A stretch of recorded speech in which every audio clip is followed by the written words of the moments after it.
¿Conocen ustedes a Max Park? No me suena. Max Park. ¿Qué nacionalidad? Y bueno, Digo, Max Park. Park tira coreano, pero Max tira estadounidense. Coreano-estadounidense. Estadounidense coreano. Porque nació en Estados Unidos, en California, de padres coreanos. Exactamente. Así que bueno. ¿Posta? ¿Ganamos algo? Se ganaron la posibilidad de que yo desarrolle un poco más la historia de Max Park y en realidad una historia mucho más importante que es la de Erno. El señor Erno. ¿Lo conocen a Erno? Tu culo y mi contuberno. Esa cabeza ya no está más carcomida por la mucosa, sino que está fluyendo. O sí. O sí. Sí. Bastante rápido el minutaje en que encontró algo para rimar. Por eso digo. Muy rápido el minutaje. Duró poco. ¿Qué nos querés hablar de quién? Les quiero mostrar a la gente. Quiero O que sea, la gente entiendo Luis esto Erno de López. poner el anzuelo ahí con el Max Park y Erno. Quiero que la gente pero, vaya a YouTube en este Si momento. la gente quiere eso o quiere el clásico rinqui-ranga político, si este le dijo a este lo otro y si este le Ya vamos a ir, respondió ya vamos a otro. ir. Tenemos tiempo para todo. Pero quiero mostrarles este video. Lo tenemos ahí, César Giacosa. Para que vayan a YouTube y vean. ¿Alguna vez armaron un cubo Rubik ustedes? Nunca pude armar más de 2 caras con cubo Rubik, creo. Yo nunca pude armar más de una cara. No, una cara sí, una cara más. Cuando... Me vino pereza después, lo logré. Bueno, pero lográs armar una cara. Sí. Yo te digo, ya más de 2 caras no. Nunca pude, me parece maravilloso, me encantan las competencias de cubo Rubik y los récords mundiales, armar un cubo Rubik es increíble, todo, no sé cuánto, pero no tengo paciencia para el cubo Rubik. Soy igual que Juanchi, te sumo que cuando averigüé que es una cosa algorítmica, se me vino abajo el concepto de cubo Rubik. Una vez una persona fanática le mandamos un saludo al Seba, una vez una persona fanática de los cubos Rubik, me dijo que es algorítmico. O sea, vos mirás una cara, ves qué está para cada lado y a partir de eso hay un cálculo que dice 2 para acá, 3 para acá, 4 para acá, no sé qué, y se vuelve un ejercicio matemático. Y sí, por algo están hace... ¿Cuánto tiempo ya tratando de que van quebrando ese récord en milésimas de segundo? Sí. Tiene 43 quintillones de soluciones posibles. El cubo Rubik, dependiendo de cómo te lo presente, ¿no? Simplemente para mostrarles este video. Es el recordman de armado de cubo Rubik. Se llama Max Park. Es nacido en California de padres coreanos. El primero, digamos, le van a presentar el cubo, se lo van a desarmar y después se lo van a presentar. O sea, acá lo que estamos viendo es un juez que desarma un cubo Rubik y lo deja. ¿Es eso lo que estamos viendo? ¿O estamos viendo a alguien armar un cubo? Ahí estás viendo a Max en este momento. Ahí está rompiendo el récord. Ahí está, en este momento acaba de romper el récord. Ajá. Este es Max otro, Park. No, este no es Max Park. Este no se ve como Max querido Park, César sapo. Giacosa, este no es Max Park. Vendiste cualquier cosa, Sapo. Estás vendiendo... Estamos en radio para empezar, no solo estamos en YouTube. O sea, hay gente que nos está escuchando por radio. Sí. Está bien que apuestes a YouTube. Hay que apostar a YouTube un poquito. Acá Tradicionalmente se nos ha escuchado. Traes un video, un coreano estadounidense que ni siquiera es el que está pasando en YouTube. Adelantá, César, hasta que encuentres a alguien con Acá, apariencia asiática. Porque es la columna de la gente, esto, papá. Bien, era ahí. Vas a volver. Mirá que esto no es la columna de la gente, papá. ¿Cuál es tu gracia, Sapo? ¿Está? Yo quiero decirte que tu gracia, Jorge, significa cuál es tu apodo. No es que, a ver, haceme tu gracia. Digo, pues Yo pensé que era esa. parafraseando Yo pensé que era esa. Ahí lo tenés, César, el video de Max Park. Lo armó en 3... el dato era que en 3 segundos 13 hay una persona que logra armar un cubo Rubik. ¿En qué? ¿Cuánto? 3 segundos 13. Ese es el nuevo récord mundial. Es el nuevo récord mundial. Tipo 1, ¿Y entonces? 2, 3 y ahí. Entonces, Esto a propósito de que habló después de mucho tiempo Erno Rubik, el creador del cubo Rubik, que tiene 79 años, que lo patentó en 1975. ¿creen que siga vivo? ¿Vive? Vive y factura. 500 millones de cubos vendidos, se calcula, despejando obviamente todas las falsificaciones, ¿no? 500 millones de cubos cubos Rubik vendidos. A lo largo y ancho del planeta. Yo no sé si tuve un Rubik posta en mi vida, ¿no? Creo Poco, que todos eran... ¿Poco? Bueno, la verdad es que después hay muchos cubos Mucho Rubik. del trucho. Mucho Yo creo que el de la feria. El que te hacía la fábrica Peñarol sin licencia. No, Exacto. la fábrica Peñarol siempre. Ponele pausa, supongo ahora que sí. pagaría las licencias. Max pero Park bueno. le presenta el cubo, tuc, y arranca.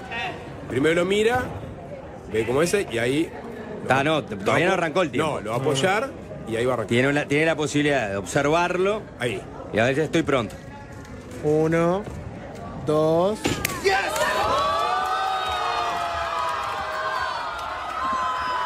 Ahí lo tenés. ¿Te emociona esto? A mí me emociona un poco porque soy tan negado emociona? para estas cosas. Claro, te que sorprende cómo un humano puede pasar tanto tiempo para alcanzar una suerte de gloria en 3 segundos con 73. Claro, exactamente. Y eso A mí te maravilla. Me maravilla, me supera, digamos, me fascina. Bien. Quería traerles esto nomás. ¿Qué- Ahora pero qué es sí, lo que- qué es lo que- todo suyo el programa. ¿Pero qué es lo que te puedes gusta? decir. Pueden decir lo que Gracias. quieran. ¿Pero qué es lo que te gusta tanto de los Me cubos gusta Rubik? la capacidad de abstracción. Ahondemos en este tema. A mí yo no tengo esa capacidad de abstracción, entonces a mí me produce fascinación las personas que tienen esa facilidad, Jorge. Admiro lo A mí, que a yo... mí esto no. de lo que yo carezco. Me parece interesante el hecho de que alguien pueda mecanizar tan rápidamente. Bueno, por supuesto, es fruto, ¿no?, del entrenamiento, de los hábitos, de talento, por supuesto, o de algún de alguna habilidad ya dada, desde el punto de vista que nació con ella. Por supuesto que son miles los que tienen esta habilidad. Sí. No me animo a decir decenas de miles, pero digo, a lo largo, desde que se creó el cubo Rubik, se creó el récord de romper el armado del cubo Rubik. Sí. ¿Ah? Entonces, Hay incluso récords con una mano, con la izquierda, con la derecha. con el pene, con el ano también y con la vagina. ¿Pero es capacidad de abstracción esto? ¿En serio? ¿No te es, digo? no es memorizar una rutina y ¿Vos- hacerla? Alvin me pone el remate de Videomatch. Jorge se fue por la tangente, pero... Pero yo estoy seguro que debe haber de todo. De eso, y de lo que yo dije también. Bueno, no tengo Pero para tanta- mí esto no es capacidad de abstracción. No, Para mí sé, tampoco. no. Capacidad de abstracción es otra cosa. Es Esto otra es cosa. seguir una rutina y hacerla Exacto. rápida. Está bueno, pero vos... Que es un ejemplo de capacidad de abstracción A ver. que a mí sí me fascina, la historia de Alejandro Magno y el nudo gordiano. Un nudo que supuestamente no se podía deshacer, ¿no? Y el que lo desate iba a ser el amo de Asia. Cuando Alejandro Magno quiere desembarcar en Asia, le presentan el nudo gordiano como una suerte de profecía a ver si lo puede desenredar.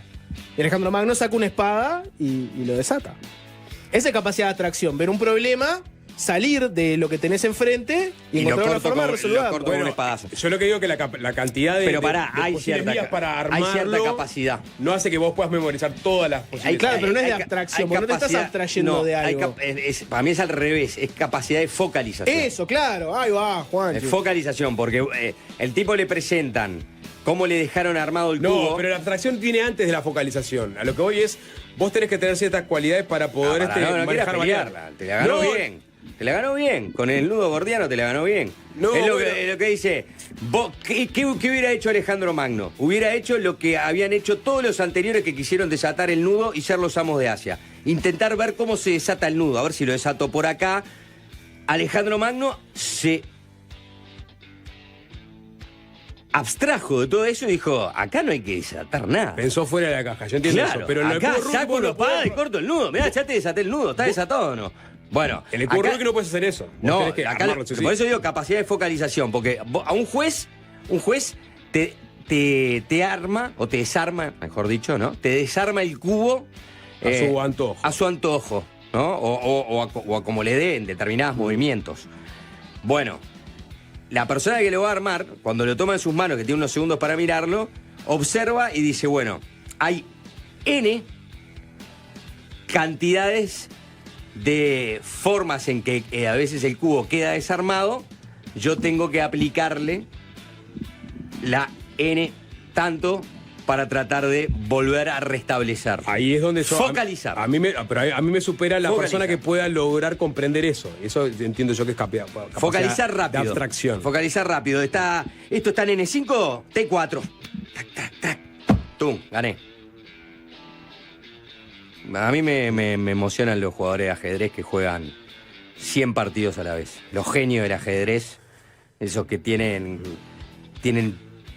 una cantidad de jugadas de anticipación ya impresionante ya.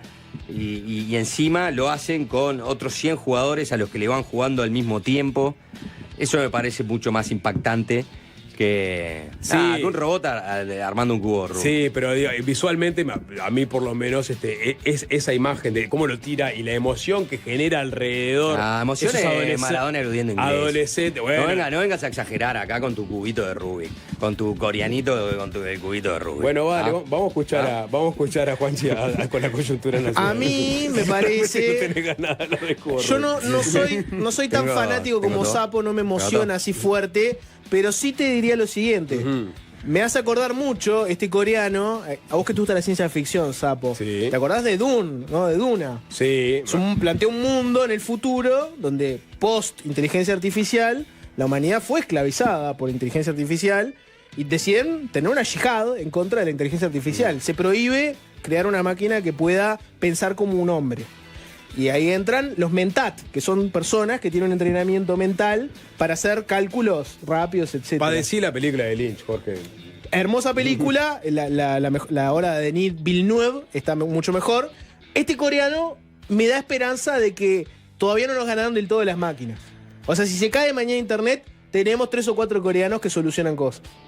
Eso sí me produce este video, ¿viste? Tranquilidad. Saber que si se cae esto, no se cae todo. Va a aparecer un coreano mega inteligente que va a hacer los cálculos que necesitamos.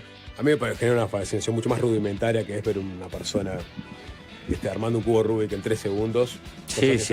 Yo no, tampoco iría a esas reflexiones, ¿no? Un logro de un uruguayo no pasas nunca, ¿no? Siempre un logro de un uruguayo. Un logro de un uruguayo. Porque no nunca, tenemos ¿no? uruguayos recordman. Hoy es el día de que el youtuber de habla hispana con más llegada es un uruguayo. Y vos me pasás un coreano armando un cubo Rubik. Bueno, ¿no? Llegué a la oficina y estaba Juanchi mirando un video de Fede Giovanni. Sí. Y me dice, pero me estoy informando de las nuevas generaciones, vos que sabés, pelotudo. Dice, sí, este es Fede Giovanni, sin que me dijera el nombre. Se la ¿no? metí. Claro, porque me quiso tratar de. No le dije pelotudo. Igual. Me dijo, pero algo peor seguramente. No. Le dije informándome sobre la nueva generación. Y le dije, el viejo choto sos vos. Creo que le dije. Claro. Batracio prehistórico. Claro, porque me dijo, ¿sabés lo que me dijo? Porque vamos a darle todo el contexto. Vamos a darle contexto. Si no, después Bene Valmeli hace los cortes y lo sube a las redes para que la gente me mate. No, lo festeje. El contexto es, llego y Sapo me dice, casi estás jugando un jueguito.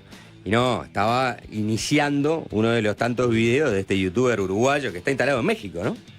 Sí. Y que ahora está festejando, celebrando, ¿no? Por estos días, que llegó a 50 millones de suscriptores en su cuenta de YouTube. Y claro, yo me olvido que la crianza hace que uno tenga en el radar cosas que jamás tendría. Por ejemplo, en este caso, este youtuber, Sapo lo tenía en el radar. Yo pensé que no. Tengo una hija más grande que lo consume. Sí, lo consume o amigas lo consumen. Es un hit. Es un hit entre 50 millones de suscriptores. Y preadolescentes. Está y enfocado adolescentes, a niños y a preadolescentes. Sí. Y adolescentes de 15 para abajo. Claro. De 15 para arriba no puede estar mirando. Yo me preocuparía como padre. Sí. 15 para arriba, digo, deberías estar desarrollando otro estilo de vida que no sean estos videitos de YouTube. Sí. Sexo tántrico. Sí. O en paralelo pueden convivir igual, ¿no? Fede Giovanni y Pornhub. Eso está claro a partir de los 12, 13. Pero en un momento tenés que dejar atrás a Fede Giovanni y enfocarte solamente en cosas más de adultos. Sí, exactamente. ¿Nunca se plantearon cambiar a otro rumbo? Pues yo a veces veo que lo más cliqueado... La gente cliquea mucho más a Fede y sus videos destinados a niños que nuestras notas sesudas, ¿no? Como la que va a haber hoy. Vos, Jorge, nunca se plantean decir, capaz que lo que tendría que hacer es... Su plataforma es el mundo. ¿A quién le interesa? Yo no creo que a los niños de 12, 13 años de México les interese saber qué le contestó Delgado a Orsi cuando dijo que Uruguay se caía a pedazos. No, a él le interesa... Es más, le interesa a un mundo muy pequeño ya en Uruguay. Imagínate, es un programa de nicho lo que hacemos nosotros. ¿Somos un programa de nicho? ¿No? ¿No? Sí, ¿serías es un capaz programa de de nicho. cambiar para satisfacer el gusto del público? ¿O no haces lo que a vos te gusta? Y que a veces coincide con lo que el público busca. ¿Has encontrado ese equilibrio, Jorge? Hago lo que me gusta, ¿no? Pero hago concesiones. Yo ya hice lo que hizo Fede Giovanni. Giovanni. ¿Eh? Pinche Bani. El Dillo, un Pinche saludo al Bani. Dillo. Pinche Bani. ya dice, Porque se mudó a México, era Pinche Bani. Pero yo ya era grande y bueno, está. Se lee la columna a la gente, ya lo hice. Y luego un poco más allá, ¿no? Bueno, pero a mí serían niños, preadolescentes. No, en cuanto al público Muchos, objetivo. pero sí. muchísimos. Sí, eso lo sé. Bueno, Minuto para ganar. otra época. Pero eso ya era más un formato. Eso era un formato internacional. Alguna gente era, pasame tus videos, pasame el tuyo, yo te lo paso. Era más como una comunidad. algo más artesanal. Una comunidad Una más. comunidad. Una comunidad artesanal. Ya lo hice, Está bien. lo podría volver a hacer. Ujú. Pero decís que podrías exceder las fronteras de Uruguay. No, ahora ya no. No, No. no. No estoy de acuerdo, podés al toque. Sería No, muy difícil. No, podés al toque. Porque el lenguaje ahora para los niños es identificarse con gente muy joven, no con adultos. No sé. Lo que te quiero decir es que hoy si querés trascender a otro país, lo podés hacer. ¿Qué edad tienen los youtubers? ¿Cuál es la edad promedio de los youtubers que tienen más suscriptores? 22 años, con él. No sé. 23 años. No sé, son un poquito más grandes, me parece. Yo decía MrBeast, que es el youtuber más. Mirá que tiene mucho. Ya son tipo casi treintañeros. No sé si están, viste, no sé si están ahí. Pero la edad que tienen no quiere decir que su contenido no sea. No importa, El pero más allá contenido del contenido tampoco. Más allá, obviamente podés adecuar el contenido, pero después también va un poco en la persona que te está comunicando. Hoy pues, igual te pones un filtro. Bueno, MrBeast tiene 26 años. Es el youtuber más exitoso Bueno, de todos. 26 Anda 26, ahí. esa Y es un veterano, entre comillas, ¿no? Sí. Está bien. La pregunta que uno siempre se hace es si, por llevarlo acá, ¿no? Si la persona que hoy tienen 22 y 23, que tienen otros intereses, en 10, 15 años va a ser un núcleo de personas que les va a interesar otros temas. Por ejemplo, los temas que se hablan en este programa. Y la respuesta Sí, es sí. Sí, probablemente. Y ellos serán los viejos interesados en los temas que nos interesan A nosotros. A nosotros. Pero capaz que lo consumirán en otras plataformas. Bueno, Pero sí, no, quienes le brinden ese siempre, contenido en otra eso siempre plataforma. va a ir cambiando, lógico, pero es así. Pero si no, la gente seguiría escuchando a Pep Villegas. Digo, no porque murió, pero... ¿Algún? No sé si se quedó más feliz. Bueno, pero... Será que seguiré- Es verdad que Bueno, se ese no había porque jubilado, murió, es verdad que pero- se había jubilado. Está bueno, pero se entendió el punto, ¿no? Sí. Está bueno. No, obvio. No, bueno, vos decís que es imposible. Digo, esta es una discusión que nos atraviesa a nosotros. Es imposible conectar a medida que, digamos, con un Juanchi de 60 años, ¿no? Vos decís que no va a poder conectar con un joven de 25 que se está interesando en el mundo de la política. Me ha pasado en estos años de que me hayan convocado para hablarles a algunos alumnos, a un grupo, una clase. Algún tema, por ejemplo, de la Segunda Guerra Mundial. ¿De Y- una institución educativa de raíces británicas? No, pero bilingües. Ah, Sí. Y conectás, porque esos intereses están. Sí. Pero sacale esa cosa. Fue en el sótano del Club Naval. Un chiste interno. Vos fuiste al Club Naval, ahora viene. convocado por un milico. Ah, Ah, ¿Te acordás o no? era un chiste interno. Fueron vos y Batalla. Sí, claro. ¿Por qué no cuentan esa historia un día? a al ver, aire? a ver, Sí, ¿qué ¿cómo ¿Qué Pero- fue lo que pasó ahí? No hay ¿No? nada que ocultar. ¿No hay nada que ocultar? No. Ah, Pero bueno. no hay que quemar todas las historias del programa. No, hoy no. Hoy no. Hoy no. Pero otro día sí. Sepan simplemente Juanchi que... Inteligencia no fue Jorge. Que Estaba convocado también. Porque el más estereotipado y. Ah. Recuerdo, mira, de esa ida simplemente No, ojo. que...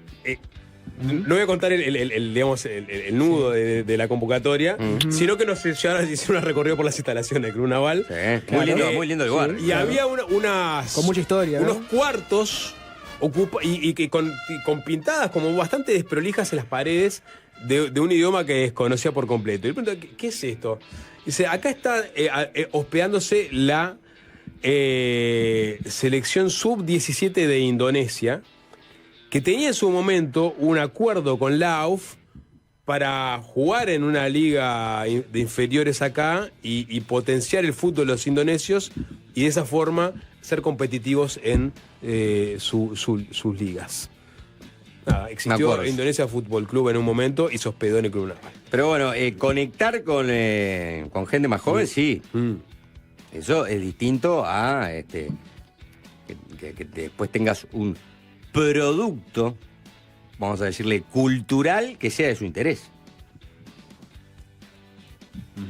En términos masivos, en términos puntuales, no. Siempre aparece la gente joven, como muy, muy joven, que les gusta tal cosa, ¿no?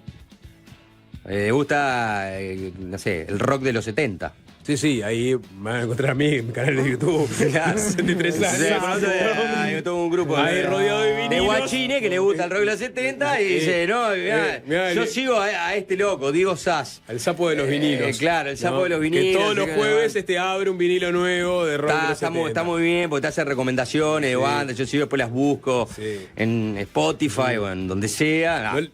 Ese es el nicho, el nicho, claro. Los jóvenes escuchan la música de moda. Sí. Claro, es como que a vos te hubieran, no sé, nunca escuchaste Frank Sinatra cuando salió el Nevermind. ¿No? Todos los guachos de 13, 14, 15, 17, 18, 20 años escuchaban Nevermind. Venías, el sapo de ahora se trasladaba, hacía un viaje hacia el pasado, a contarle al sapo de 14 años, decir, está bien, digo, está bueno, Nevermind, pero ¿por qué no escuchás este de Frank Sinatra? Mirá lo que es esa voz, mirá lo que es esa banda, ese swing. En lo que me convertí. Esto es música de verdad, ¿no? Sí, hablando como Sema Reyes. Claro. Te mandan a freír papas, no importa nada. Como en cada video de YouTube de una canción de ese estilo, siempre aparece abajo igual alguien que pone en los comentarios, me llamo Agustín, tengo 15 años, y a mí lo que me gusta es canciones como estas de AC/DC. Será porque mis padres me pasaban no sé qué. Bueno. Y abajo el viejo choterío poniéndole hay esperanza, qué bueno. A la lectura de comentarios. Qué bueno que no le gusta el reggaetón. La mayoría de los mensajes dicen nefasto, mi hermano murió de cáncer hace 2 meses. Esta era la última canción. Esta es la canción que sonó en su funeral. Sonaba Hells Bells. La cantidad de personas que, con tal de llamar la atención, mienten sobre el fallecimiento por cáncer de un familiar. Esta era la canción un like. Es desesperante. Es desesperante. La soledad de la humanidad. Hemos construido la sociedad de querer llamar la atención. Sí. Ya lo vimos, ¿no? No, lo ves. Es una persona con prisión preventiva por eso. Por llamar la atención. Y por estar totalmente obsesionada con el mundo de la sociedad de llamar la atención. Y una denuncia falsa, todo. Los likes y los views. Y sí. Sí. Smells Like Teen Spirit de Nirvana. Primer comentario. ¿Alguien está acá en 2025? Según comentario, 1 billón de likes para alguien que murió antes de que YouTube existiera. Esos son los comentarios que hay siempre en las cosas de... Pero ahora Nirvana volvió, por ejemplo. Ahora está lleno de... pero cada vez veo más gente de, yo qué sé, Minor 15, Sub 15. Minor 15. Con la remera de Nirvana. Con la remera de Nirvana. ¿Por qué? Porque H&M tiene licencia. No, bueno, eso pasa así también. No, es por eso, porque he agarrado a Minor 15. H&M tiene la licencia. Sí, le he preguntado, decime una canción de Nirvana y no sabe ni siquiera que es una banda. ¿Hiciste esa? Obvio que lo hice. Qué mal hacer eso a un pendejo, ¿eh? Se lo hice. A una pendeja, no me importa. Se lo hice. Decime, ¿por dónde arrancaste? ¿Eso qué es? ¿Nirvana? Nirvana. ¿Y qué te dijo? ¿Cuál fue su reacción? Creo que miró, sí, como que se mira una remera. Sí, Nirvana. Ya lo hablamos esto. ¿Ya lo hablamos? Sí. Sí, capaz que vos no estabas. No, vos no estabas. No estaba Juancho. Y le dije, mirá, decime una canción. Yo qué sé, no tengo ni idea, no sé qué sé. Bueno. No me hables más hasta que no digas una canción. Tuviste perfecto. Sacate la remera. No se lo dije porque no estaba en bueno, casa. Se la puedes manchar. Sí. Y con eso le obligaste de alguna manera que se la saque. Y lo suelo hacer, Lo suelo hacer. Después apareció otra persona también... con una remera de Rolling Stones y le dije, porque están los Rolling Stones, Nirvana y Ramones están licenciados porque por H&M. Había como 2 cosas ahí. Hubo un tiempo que estaba... está bien, porque eso es cuando ingresa, por ejemplo, una banda a una marca y se convierte simplemente en un ícono vacío. La tapa de ¿No? The Unknown Pleasures de Joy Division. Exacto, una cuestión estética que no importa, la gente compra la remera. Pero también estaba en su momento las personas que tenían remera de banda, pero Sí, la careteaban. La careteaban. La Sabían careteaban. que era una banda Sí, con onda, sí. pero no tenían ni idea, no, No, podían decirte no. más de una canción. Y la remera estaba ahí y se la compraban. Esto es porque mucho era- peor, Juanchi. Esto es gente Claro, que no, usa no, remeras sí, sin saber el valor simbólico que tiene esa remera. Lo recuerdo perfectamente porque una vuelta en Miami, chico, Ajá. yo estaba haciendo compras en Miami. ¿tá? Perfecto. Decilo, no tengo vergüenza. Pues a mí no me da vergüenza. A mí me da vergüenza. Juanchi, compras por Miami. Ponelo, sí. Ponelo, sí, pon eso, claro. compra por Miami. Sí. Fui a. Sería un HM Bueno, de Miami. sí, sí, Un puede ser. símil, uno de esos. Sí, uno de esos. Un Old Navy.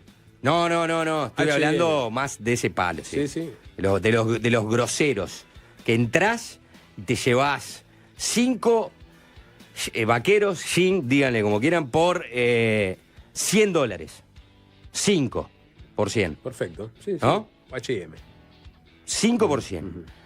Y de pronto había una remera muy buena de Guns N' Roses, del Appetite for Destruction. En blanco y negro, esto. Y me la compré. Buena remera de Guns N' Roses acá. ¿Y qué pasó? No sé. Y aquella misma noche, en algún lugar donde se bebía y comía algo en Miami, chico, Ajá. y había gente que...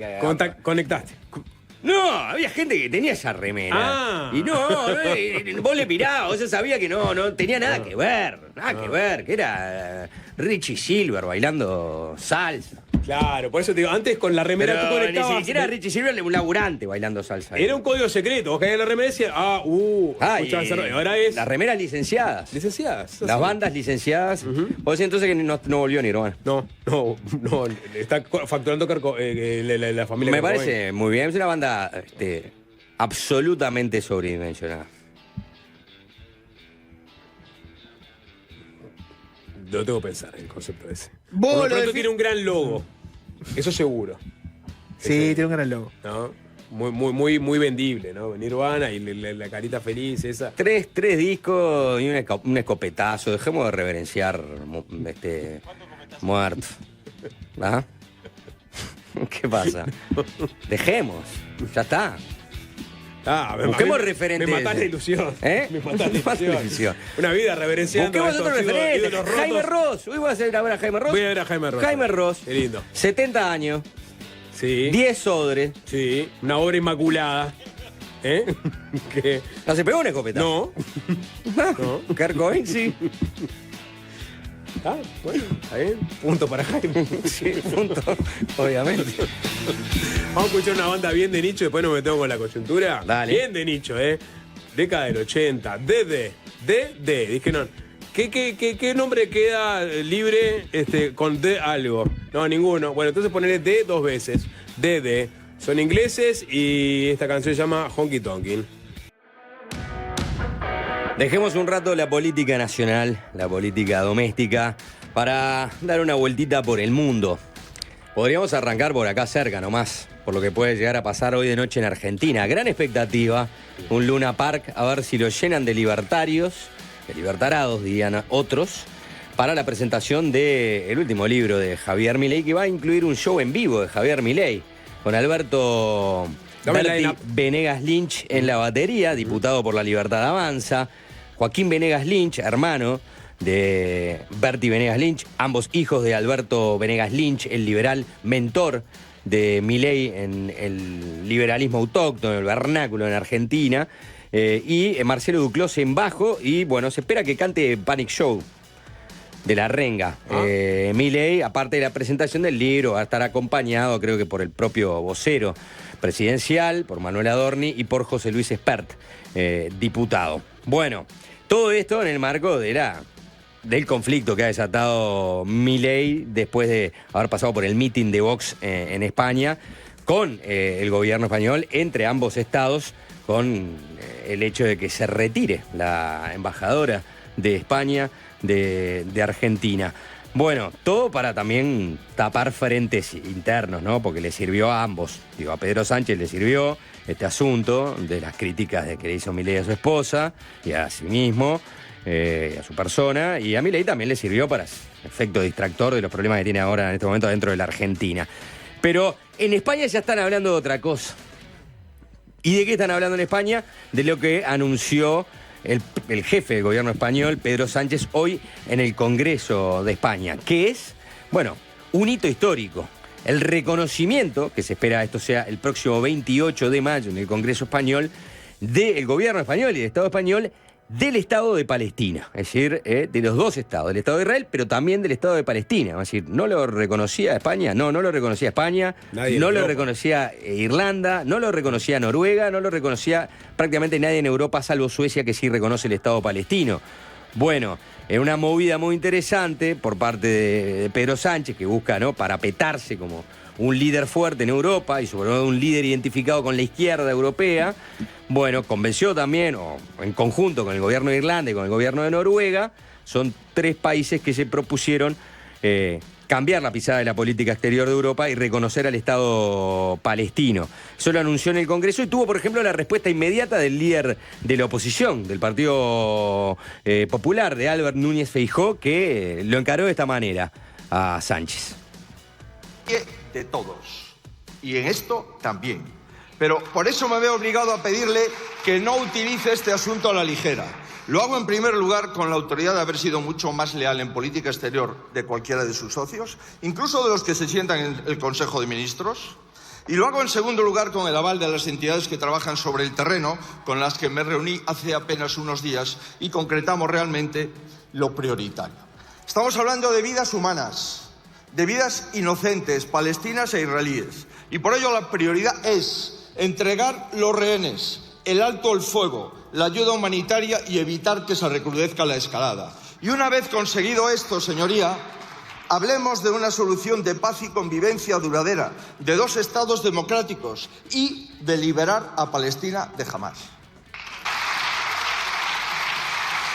Pues bien, señoría, tras mucho ruido mediático... Bueno, ahí de alguna manera le marcaba los tantos, ¿no? Hay una hoja de ruta, respetemos esa hoja de ruta y no avancemos en cuestiones políticas que tienen que ver con personalismo, ¿no? Que va mucho más orientada hacia la política personal que quiere darle a la política exterior Pedro Sánchez, pensando en su propia, ¿no?, jugada política hacia el resto de Europa. Bueno, esto es una de las cosas que está pasando. La otra, y que puso a todo el gobierno de Israel bajo la total iracundia, fue la decisión de la Corte Penal Internacional de La Haya, que se guía por el Estatuto de Roma, de el fiscal en jefe, ¿no?, Karim Khan, un británico, de anunciar que va a pedir la orden de arresto para las autoridades de Hamás, pero también para Benjamín Netanyahu, el jefe del gobierno de Israel, y creo que es su ministro de Defensa. Su ministro de Defensa, exactamente. O sea, lo puso en el mismo plano Yoav Galant. A los jefes de Hamás con el jefe del gobierno de Israel y el ministro de Defensa. O sea, en el mismo plano, ustedes imagínense, claro, lo que todo sí lo que esta situación, imagínense que no va a pasar, ¿no? Pero en una corte penal internacional están siendo juzgados al mismo tiempo y por crímenes distintos, pero parecidos también, los líderes de Hamás y el jefe del gobierno de Israel. Claro, las acusaciones, le dedicó minutos a diferenciar las que se hacen contra la cúpula de gobierno de Israel y lo que hace contra la cúpula de Hamás. Estamos hablando de el jefe político de Hamás en Gaza, Mohamed Deif, junto con el jefe de su ala militar, el comandante Ismael Haniyeh, y quien está en Qatar, ¿no?, liderando las negociaciones fuera de Gaza, que es Ismael Haniyeh, y Yair Sinwar es el jefe de Gaza. Claro, Sinwar es el que está metido en los túneles. Es el que está en los túneles. Para que la gente se haga una idea, es el que está ahí, abajo de los túneles, peleándola desde Gaza. Digamos. Y Deif es el que seguramente estuvo al frente del ataque perpetrado contra Israel el 7 de octubre. Y Después está la cara visible negociadora, que es Haney. Bueno, a eso se les acusa por los episodios, lo comentamos el otro día, ¿no? Por los episodios del 7 de octubre y por los episodios que se siguen perpetuando de secuestro y toma de rehenes de... El otro día lo desgranamos un poco, ¿sí? El fiscal ha hecho esfuerzos para explicar que en realidad no es que plantea una equivalencia entre los líderes de Hamas y las autoridades israelíes. Lo que él entiende es que, como es todo parte del mismo conflicto, había una conexión, pero hay crímenes que, como dijo Juanchi, terminan siendo iguales. La acusación de exterminio, por ejemplo, les cayó a los dos. En el caso... No genocidio, ¿no? Claro, exterminio. Eso es importante destacar, porque Karim Khan se ocupó de detallar en sus dos informes, los dos alegatos, de que acá no se está acusando a nadie, en este caso sería a Israel también, de genocidio, ¿no? Sí, en el caso de Israel se los acusa de atacar deliberadamente civiles, de usar la hambruna como un arma de guerra. El hambre como método de guerra, exactamente. En el caso de las autoridades, llamémosle, de Hamas, también caben los crímenes vinculados al atentado del 7 de octubre, ¿no? Como el secuestro, la agresión sexual, la violación, el asesinato, bueno, en fin. Bueno, pero esto generó, digamos, un terremoto también político. Con alineaciones varias, ¿no? Tenés Estados Unidos, por ejemplo, que dijo que era un escándalo. Pero ahora tenés algunas... Francia se puso del lado de la Corte Penal sin ser 100% y dijo, concreta en su definición. Porque hay que estar de lado, porque las autoridades francesas lo que terminan diciendo es: creemos en la independencia de la Corte. O sea... Lee esa declaración como quieras, ¿no? Es cierto que no la condenó como hizo Estados Unidos. Bueno, porque ahora vamos a ir, ese es el punto medular, ¿no? Lo que entienden desde Israel es que se está haciendo, como decía Juancho, una equivalencia entre los líderes Hamas y la cúpula política de Israel en este momento. Para Israel me estás juzgando a mí, que soy jefe de un gobierno democrático y que accionó en su legítimo derecho de respuesta y de defensa ante un ataque brutal de unos terroristas que secuestraron y mataron sin sentido. Bueno, me pones en el mismo plano y si eventualmente esto sucediera, que no va a suceder porque aparte ni siquiera Israel ha suscrito al Estatuto de Roma, ¿no? Que es en definitiva el estatuto por el que se rige la Corte Penal Internacional, que se firmó a fines de la década del 90, pero podrían ingresar, ¿no? A un juicio, imagínate, un juicio oral y televisado. Los de Hamas, por un lado, sentarse en un banquillo y en el banquillo del costado estar sentado Benjamín Netanyahu con su ministro de Defensa. Exacto. Y bueno, salieron a hablar los voceros del gobierno de Israel. Habló el portavoz del gobierno, Tal Heinrich, que dijo que estaban haciendo un llamado a las naciones del mundo civilizado y libre, naciones que desprecian a los terroristas y a cualquiera que los apoye, a que apoyen a Israel. Deberían condenar rotundamente este paso en relación a el pronunciamiento del fiscal Khan. Dijo también, asegúrese de que la Corte Penal Internacional comprenda la posición que hay que tener, oponerse a la decisión del fiscal y declarar que aunque se expidan órdenes, no tiene intención de ejecutarlas. Es decir, están pidiendo que se haga una presión internacional contra la Corte para que no avance más allá de los pronunciamientos que hizo Khan. Y que los Estados miembros, Uruguay, por ejemplo, adhiere a la Corte Penal Internacional, adhiere al Estatuto de Roma, eventualmente si se llegaran a emitir los pedidos de arresto, que no cumplan. Deben cumplirlo, claro. Tienen que cumplirlo, pero Israel y Estados Unidos también no lo cumplan. Pero si no, los países que ratificaron el Estatuto de Roma lo deberían cumplir. Exactamente. Todavía no, eso está en análisis, ¿no? Está en análisis, todavía no se emitió una orden de captura. Exactamente. En criollo lo que te puede caber es que los países que adhirieron, como decía Juanchi, que no son todos los países del mundo, pero el mundo occidental, el primer mundo desarrollado, etcétera, la mayoría. Lo que puede pasar es que si hay una orden de captura, te complica la vida porque no podés bajar en ese país del avión porque lo que le pasó a Putin, ponele, que es un caso, un ejemplo. Bueno, si a Maduro. A Maduro, por ejemplo. Maduro, por ejemplo, en un momento no viajó a una cumbre en Buenos Aires. Esto no está decidido todavía. Recién el fiscal planteó esta acusación. Depende de jueces ahora aprobarlo o no aprobarlo. Hubo una jueza, creo, que se recusó porque su pareja había formado parte de la asesoría legal del fiscal. Claro, está en lo que se llama, creo, la Sala de Cuestiones Preliminares de la Corte Penal Internacional, donde allí los jueces analizarán si hay pruebas suficientes como para emitir las órdenes de arresto. Y si se emiten las órdenes de arresto, por ejemplo, Netanyahu decide viajar a Uruguay, Uruguay tendría que apresar a Netanyahu.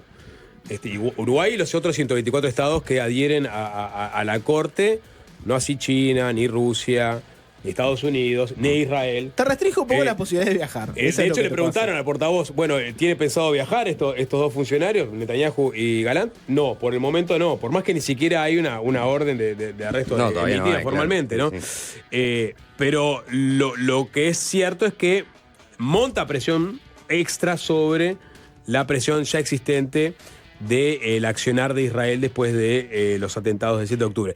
Y vamos a escuchar al primer ministro Benjamín Netanyahu, después de enterarse de esta noticia, de la comparación que hizo, ¿no? Porque es un poco la que utilizó también después de los ataques del 7 de octubre, diciendo, bueno, esto es equivalente a que a Estados Unidos se lo ponga en el mismo nivel que Bin Laden después del 11 de septiembre. Vamos a escucharlo.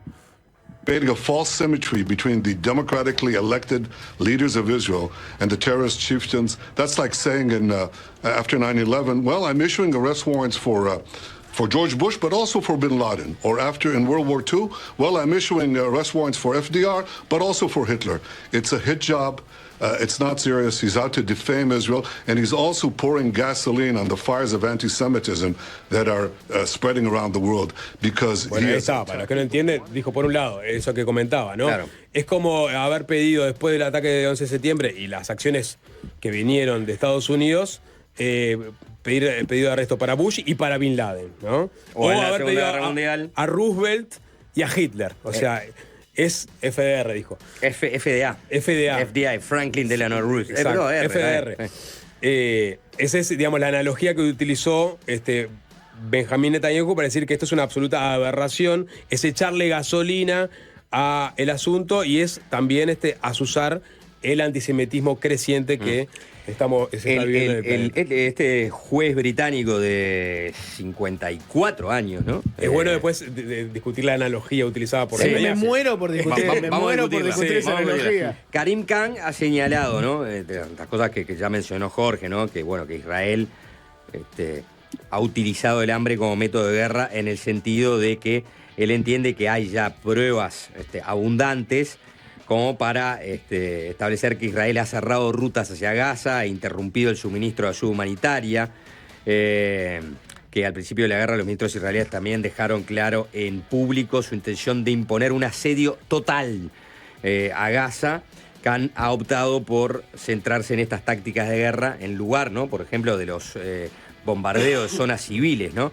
Y también ha optado, al menos por ahora, por atacar a los líderes políticos de Israel en lugar de a los generales de la Fuerza de Defensa de Israel, ¿no? Es decir, Khan dice, bueno, yo no voy tanto por el lado de los bombardeos. Para mí acá los crímenes son el asedio total con la intencionalidad de cortar los suministros de ayuda humanitaria, asediar los convoyes, atacar los convoyes humanitarios y utilizar en tal caso el hambre como método de guerra. Y esto es responsabilidad no de los militares, sino obviamente de los políticos.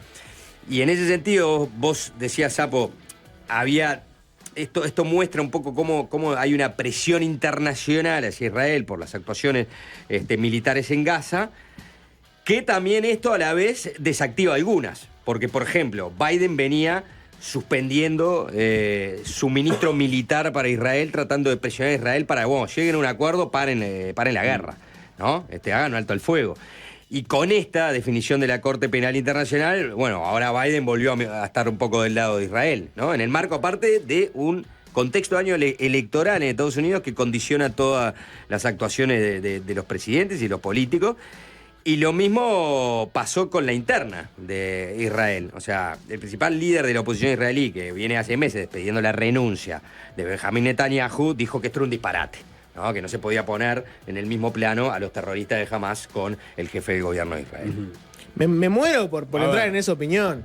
Dos temas, ¿no? Tema número uno. Netanyahu lo que dice es, me comparan a una democracia como la nuestra con un grupo terrorista, no al lugar. me parece que tiene un punto, en el sentido de que es raro hacer una acusación en la cual entra por un lado un grupo terrorista y entra por un lado un gobierno democrático. ¿Por qué? Porque, bueno, es una democracia, tiene separación de poderes.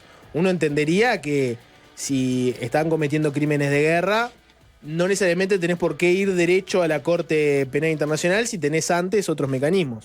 Y la acción y la reacción. ¿No? El Los fiscal tres casos Khan, que hay, que claro, tenemos arriba de la mesa son eso. El fiscal Khan igual respondió a ese argumento. Y lo que dijo fue que él hace esta acusación entendiendo que no ve que el sistema judicial israelí esté abordando ninguno de los presuntos crímenes que se ven en la guerra. O sea, lo que dice este fiscal es: me caen porque yo acuso a un gobierno democrático, yo no veo que ese gobierno democrático esté interesado en investigarse a sí mismo y ver si efectivamente está cometiendo crímenes de guerra o no. Esa es la respuesta que da el fiscal, ¿no? Después la equivalencia con George Bush y el 11 de septiembre. Pésima comparación. O sea, estás hablando justamente de alguien que cometió crímenes de guerra. O sea, si vos mirás, mala comparación en el sentido de decir van los dos juntos. El ataque del 11 de septiembre, pasan algo así como 2 años y algo para cuando se invade efectivamente Irak. Es muy claro que George Bush hizo todo tipo de cosas Lo que que le pasa- cabería a la Corte Penal Internacional. Claro, lo que pasa es que ahí vos te salteás un paso. Te salteó A donde quiere Afganistán. Netanyahu no es Bush-Irak. Porque Bush-Irak es un paso después. Puedo ir antes si querés. Olvídate de lo que te dije de Irak. Olvídate de lo que te dije. Es ataque 11 de septiembre, Sí. invasión de Afganistán. Olvídate lo que te dije. Primero que nada, no dijo eso, pero imaginemos que lo haya Pero- dicho. pero- Bush Bin Laden. Claro. Bin Laden Bush estaba en Bin Laden. O sea, Afganistán. Bush Bin Laden. No, pero Bush- no era Bin Laden- No, pero Sí, el está. tema de Saddam Hussein no entra acá, perdona. ¿Por qué Jorge, no? pero no entra. ¿Por Porque no qué entra no? porque justamente. Habló de Bush y habló de Bin Exacto, Laden. y Bush y Bin Laden. Ese es lo que dice. Atacaron, tiraron las Torres Gemelas, Sí. Estados Unidos entró en Afganistán. ¿Está? Ujú. Eso es lo que está Quédate diciendo. con Afganistán, entonces solo. Sí, quédate con Afganistán. Con me olvido Afganistán de- está bien. Me olvido de No, Irak. porque Irak es toda otra polémica. Me olvido de Que me olvido de aparte, Irak. con la invasión a Irak, el apoyo que había recibido Estados Unidos por el ataque a las Torres Gemelas empieza a resquebrajar, porque todos empiezan a cuestionar el anuncio de Armas de destrucción masiva. Exactamente. Los vínculos tenues entre el 11 de septiembre y Los eso. países de Europa se empiezan a bajar, empiezan a haber cuestionamientos. Olvídate de Irak, vamos con Afganistán solo. Solo en Afganistán, estás hablando de un gobierno que lo que hizo fue crear una prisión extraterritorial donde torturó gente. Estás hablando de un tipo que habilitó la tortura en el modo del waterboarding. Es claro que si vos te querés comparar con George Bush y decir, no, es una locura, el gobierno de Estados Unidos no investigó ninguna de esas dos cosas que les mencioné. La Corte Penal Internacional tampoco, que ahí tenés otra cosa que me parece que ahí sí hay un punto para Netanyahu, que es la gran hipocresía de investigar algunos sí y otros no. No, pero Khan ahí dijo, fue enfático en decir, no podemos seguir investigando a dictadores africanos o del tercer mundo Está bien, pero sin poder tuviste la real tuviste en la oportunidad. geopolítica global. Tanto Estados Unidos como la Corte Penal Es la tuvieron la primera vez oportunidad que y no le cayeron a que un George Bush. Eso es primer lo que te quiero ministro decir. mandatario de Occidente es perseguido penalmente por la Corte. Sí, justo es este caso, ¿no? Bueno, por pero eso te digo. no deja de ser el primer caso. Para mí, claro. para mí lo que te digo es que Netanyahu tiene un punto en el sentido de decir, es raro que no le hayas caído a George Bush, pero le caes a Israel por esto. Pero lo que les quiero decir es que compararse con George Bush es una comparación bastante jodida, porque estás hablando de alguien que claramente, si no cometió crímenes de guerra, pegó en el palo. Entonces me parece raro que salga él a decir Crímenes eso. de guerra siempre se cometen. No creo que Bueno. no existe una guerra que no se cometan crímenes de guerra. Para empezar. En Afganistán, en Gaza, en todos lados. Violatorio Donde hay de- una guerra. Llamale hay violatorio hay de tratados, como crímenes de guerra. quieras. Punto. Violar la convención de Ah, Génova, sí. Esto etc. Esto no es un tema de ser puristas, es un tema de política. O sea, acá no vamos a poner purista. Es como dice Sapo. ¿Qué es lo que hay que mirar? Hay que mirar, mirá, no lo juzgaron no le iban a juzgar al presidente de Estados Unidos porque iba a abrir una cárcel en Guantánamo después que le tiraron las 2 torres gemelas y empezó a llevar lo que él entendía que eran terroristas, Por por eso más te que digo que- caían como moscas y no Claro. se da ninguna garantía. Ahí yo veo que hay un punto de Netanyahu de decir tal, a algunos les caen selectivamente, veo que hay un punto.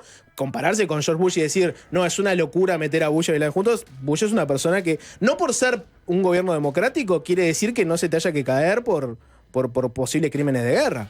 Especialmente si tu propio país no los está investigando, que fue el caso de Estados Unidos. El caso ¿no? tiene que ver también con la acción y reacción, como decía. O sea, el caso de Estados Unidos digamos, es agredido no por Hitler, sino que el disparador es Japón, pero no deja de ser una agresión de un eje que se estaba conformando, que se entendía que era maligno. Pero esa comparación... Y estaba empezando a esa sonar comparación, buena parte esa comparación ni la abordo, porque Por era una eso. época donde no existían el 99% de todos los tratados Por eso internacionales quiero que ir hay a- hoy, que quiero se ir a- crearon después de eso. A la Entonces, otra que es más vamos interesante, a la que de es Bush Bin Laden. Es un grupo terrorista que ataca a una nación democrática sin motivo alguno más que el religioso y de hacer desaparecer a la civilización de Occidente, ¿no? Y ahí ¿y qué hizo Estados Unidos? Bueno, devolvió el ataque invadiendo Afganistán, porque ahí estaba supuestamente alojado Bin Laden, cobijado por los talibanes.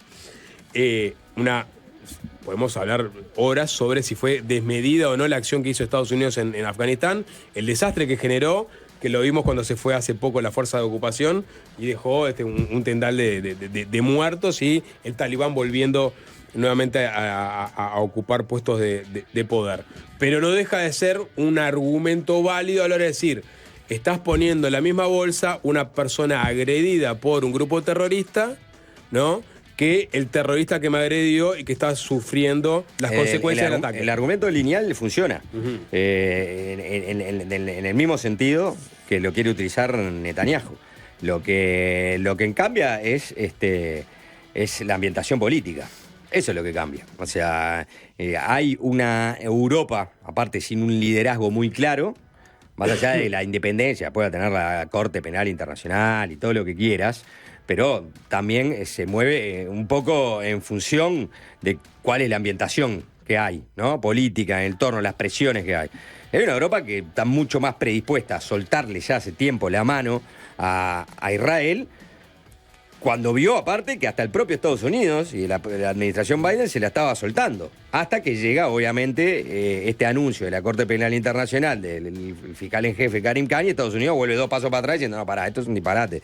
Una cosa es que nosotros estemos presionando al gobierno de Netanyahu para que haga un alto al fuego. Otra cosa es pensar en emitir una orden de captura internacional a terroristas y también al jefe electa democráticamente de la nación que fue agredida y que iniciaron las acciones bélicas a consecuencia de esa agresión. Bueno, ¿a Estados Unidos se lo ibas a hacer? No se lo ibas a hacer a Estados Unidos. A Israel se lo... Y sí, se lo hiciste a Israel. Sí, esa es la realidad. Ahora habrá que ver cuál es la resolución final, pero... En un contexto de digamos, una escalada de violencia y de muertes inédita en los 80 años de conflicto también, ¿no? O sea, nunca tuviste, digamos, hay que ver si acumulados en todo este tiempo se llega a 30.000, si tomamos por buena las cifras que maneja. La ONU la tomó por buena. Bueno, la ONU ahora bajó esa cifra a 15.000. Bueno, 15.000 muertos, es una locura. No importa, pero yo estoy diciendo para tomar una cifra, hablando de organismos internacionales, ¿cuál es la que validó la ONU? La que validó la ONU. Están ante un escenario inédito en este conflicto de nunca acabar, ¿no? En el sentido de la masividad del ataque que... Porque es inédito el ataque que le hicieron. Porque el ataque que le hicieron también. Claro, me parece que hay que siempre también no perder de vista eso. Más allá de la problemática en general, del contexto que se viene arrastrando desde el año 48 o del año 47 en adelante. ¿No? O sea, además, desde que se creó la solución de los 2 estados en la ONU y la posterior guerra que vino en el año 48, no tenemos todo el conflicto, porque si no es inabarcable. Pero sobre este conflicto en puntual, que tiene que ver, obviamente, con ese que se inicia en aquel año con la Primera Guerra del 48, ese ataque fue inédito y la respuesta está siendo brutal. Absolutamente inédita. Claro. Y está tirando por la borda los pequeños avances que se han dado, sobre todo a partir de la década del 90, ¿no? Con la posibilidad de incorporar a Arafat, a Fatah, a la OLP, al ámbito de diálogo político, generar una autoridad palestina, generar elecciones, tener una mínima hoja de ruta de la conformación de los 2 estados. Bueno, ahora no se sabe qué va a pasar, cuál va a ser la reacción, sobre todo, de Palestina el día después, de lo que quede de Palestina, de los que gobiernen Palestina. Hay que hacer una tanda, se viene la entrevista de Fácil Desviarse. Hablemos de otro tema, volvemos a la política nacional y viene el director de transferencias del MIDES, Antonio Mansi. El lunes pasado, el gobierno presentó el primer bono de impacto social en Uruguay. Bueno, ¿qué es un bono de impacto social? Un instrumento de financiación para canalizar fondos privados hacia proyectos que aborden problemas sociales. Es una herramienta que se aplica en el mundo desde hace más de una década, pero estos son sus primeros pasos en nuestro país. En este caso es para la educación.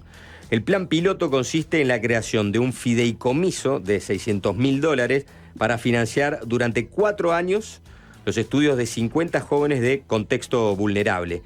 Un detalle, este fideicomiso está integrado por aportes del Estado y aportes de privados.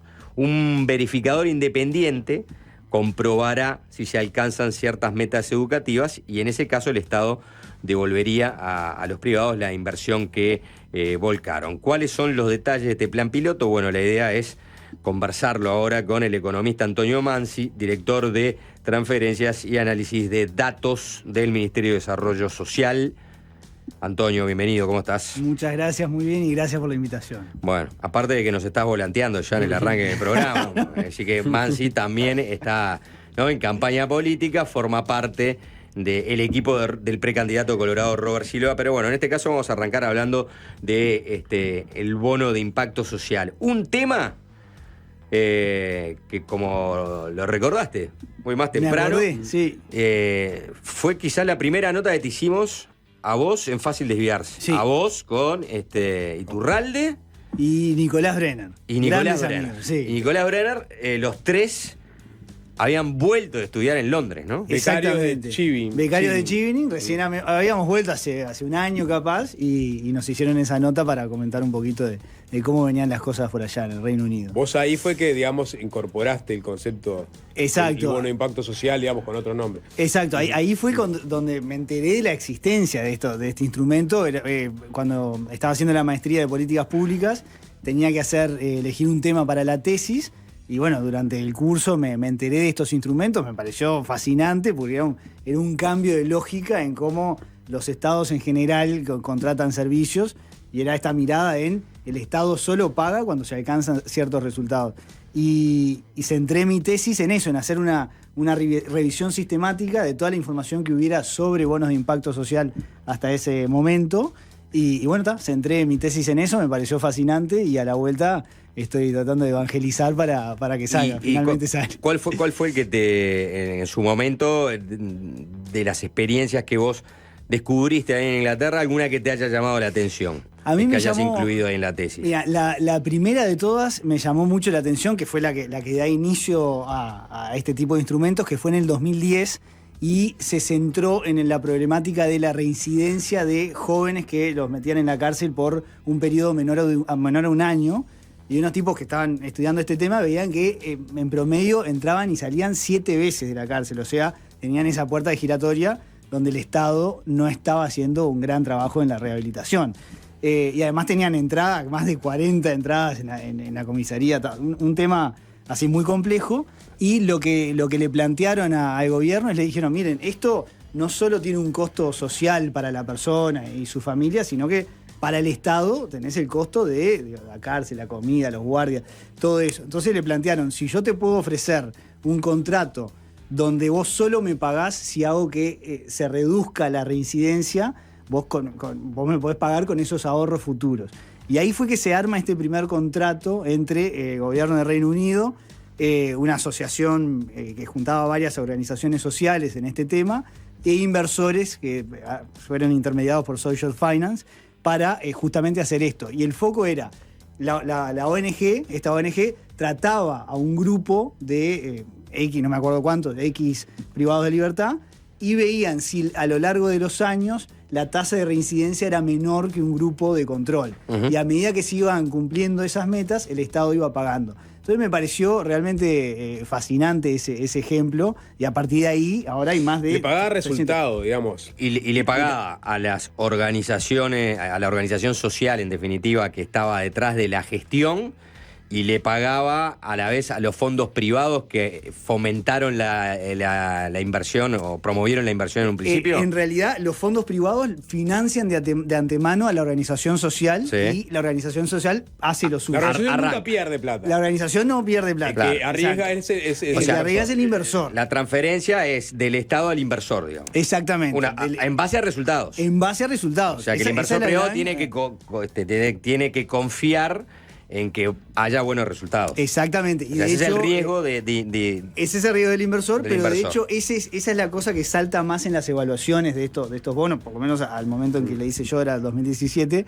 Uno de los principales ventajas o beneficios que tienen estos contratos es que sientan en la mesa al sector civil, inversores y al sector público a mirar problemas sociales complejos y hacer ese seguimiento también con un foco en indicadores, en métricas, y ahí la sociedad civil aprende mucho de los inversores aprenden de la sociedad civil, el Estado, ni que hablar, y eso era lo que más se destacaba, de trabajar en conjunto para atracar problemas que ya sabemos que son muy complejos, que no dan los recursos públicos para resolverlos por sí solo, y también que el Estado muchas veces tiene ciertas rigideces, ciertas limitaciones para innovar en cosas, en intervenciones nuevas, o no quiere correr ese riesgo, no tiene los fondos. Entonces, con este tipo de mecanismos te abre ese camino para innovar. Tenés una atención de una política pública dentro de un marco normativo privado.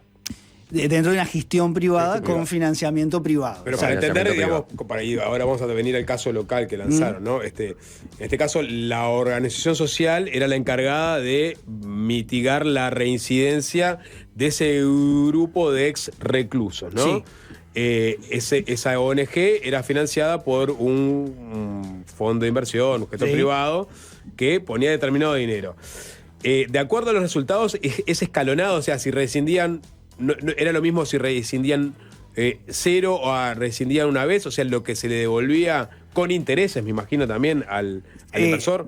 Ahí va, lo que se había establecido eran distintas metas de tasas de reincidencia comparando con un grupo de control. Entonces decía, si al grupo que vos trataste y acompañaste y hiciste todo el seguimiento, su tasa de reincidencia es un 10% menos, 20% menos, yo te pago tanto.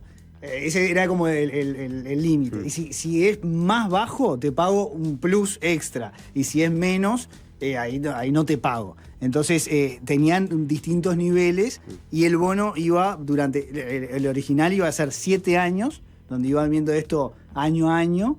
Pero después a mitad de camino el bono se cierra, no porque hubiera fracasado, sino que como estaban teniendo buenos resultados y este tipo de intervención, que eran programas mucho más personalizados, flexibles, lo acompañaban en la cárcel a la persona y después en la salida, como tenía tanto éxito, lo implementaron en todas las cárceles, entonces se quedaron sin grupo de control, porque estaban efectivamente desde el Estado se empezó a aplicar lo mismo. Entonces eso también te da una posible ventaja de que podés probar una innovación desde el sector privado y si está bueno y funciona, eso puede adoptarse por el sector público.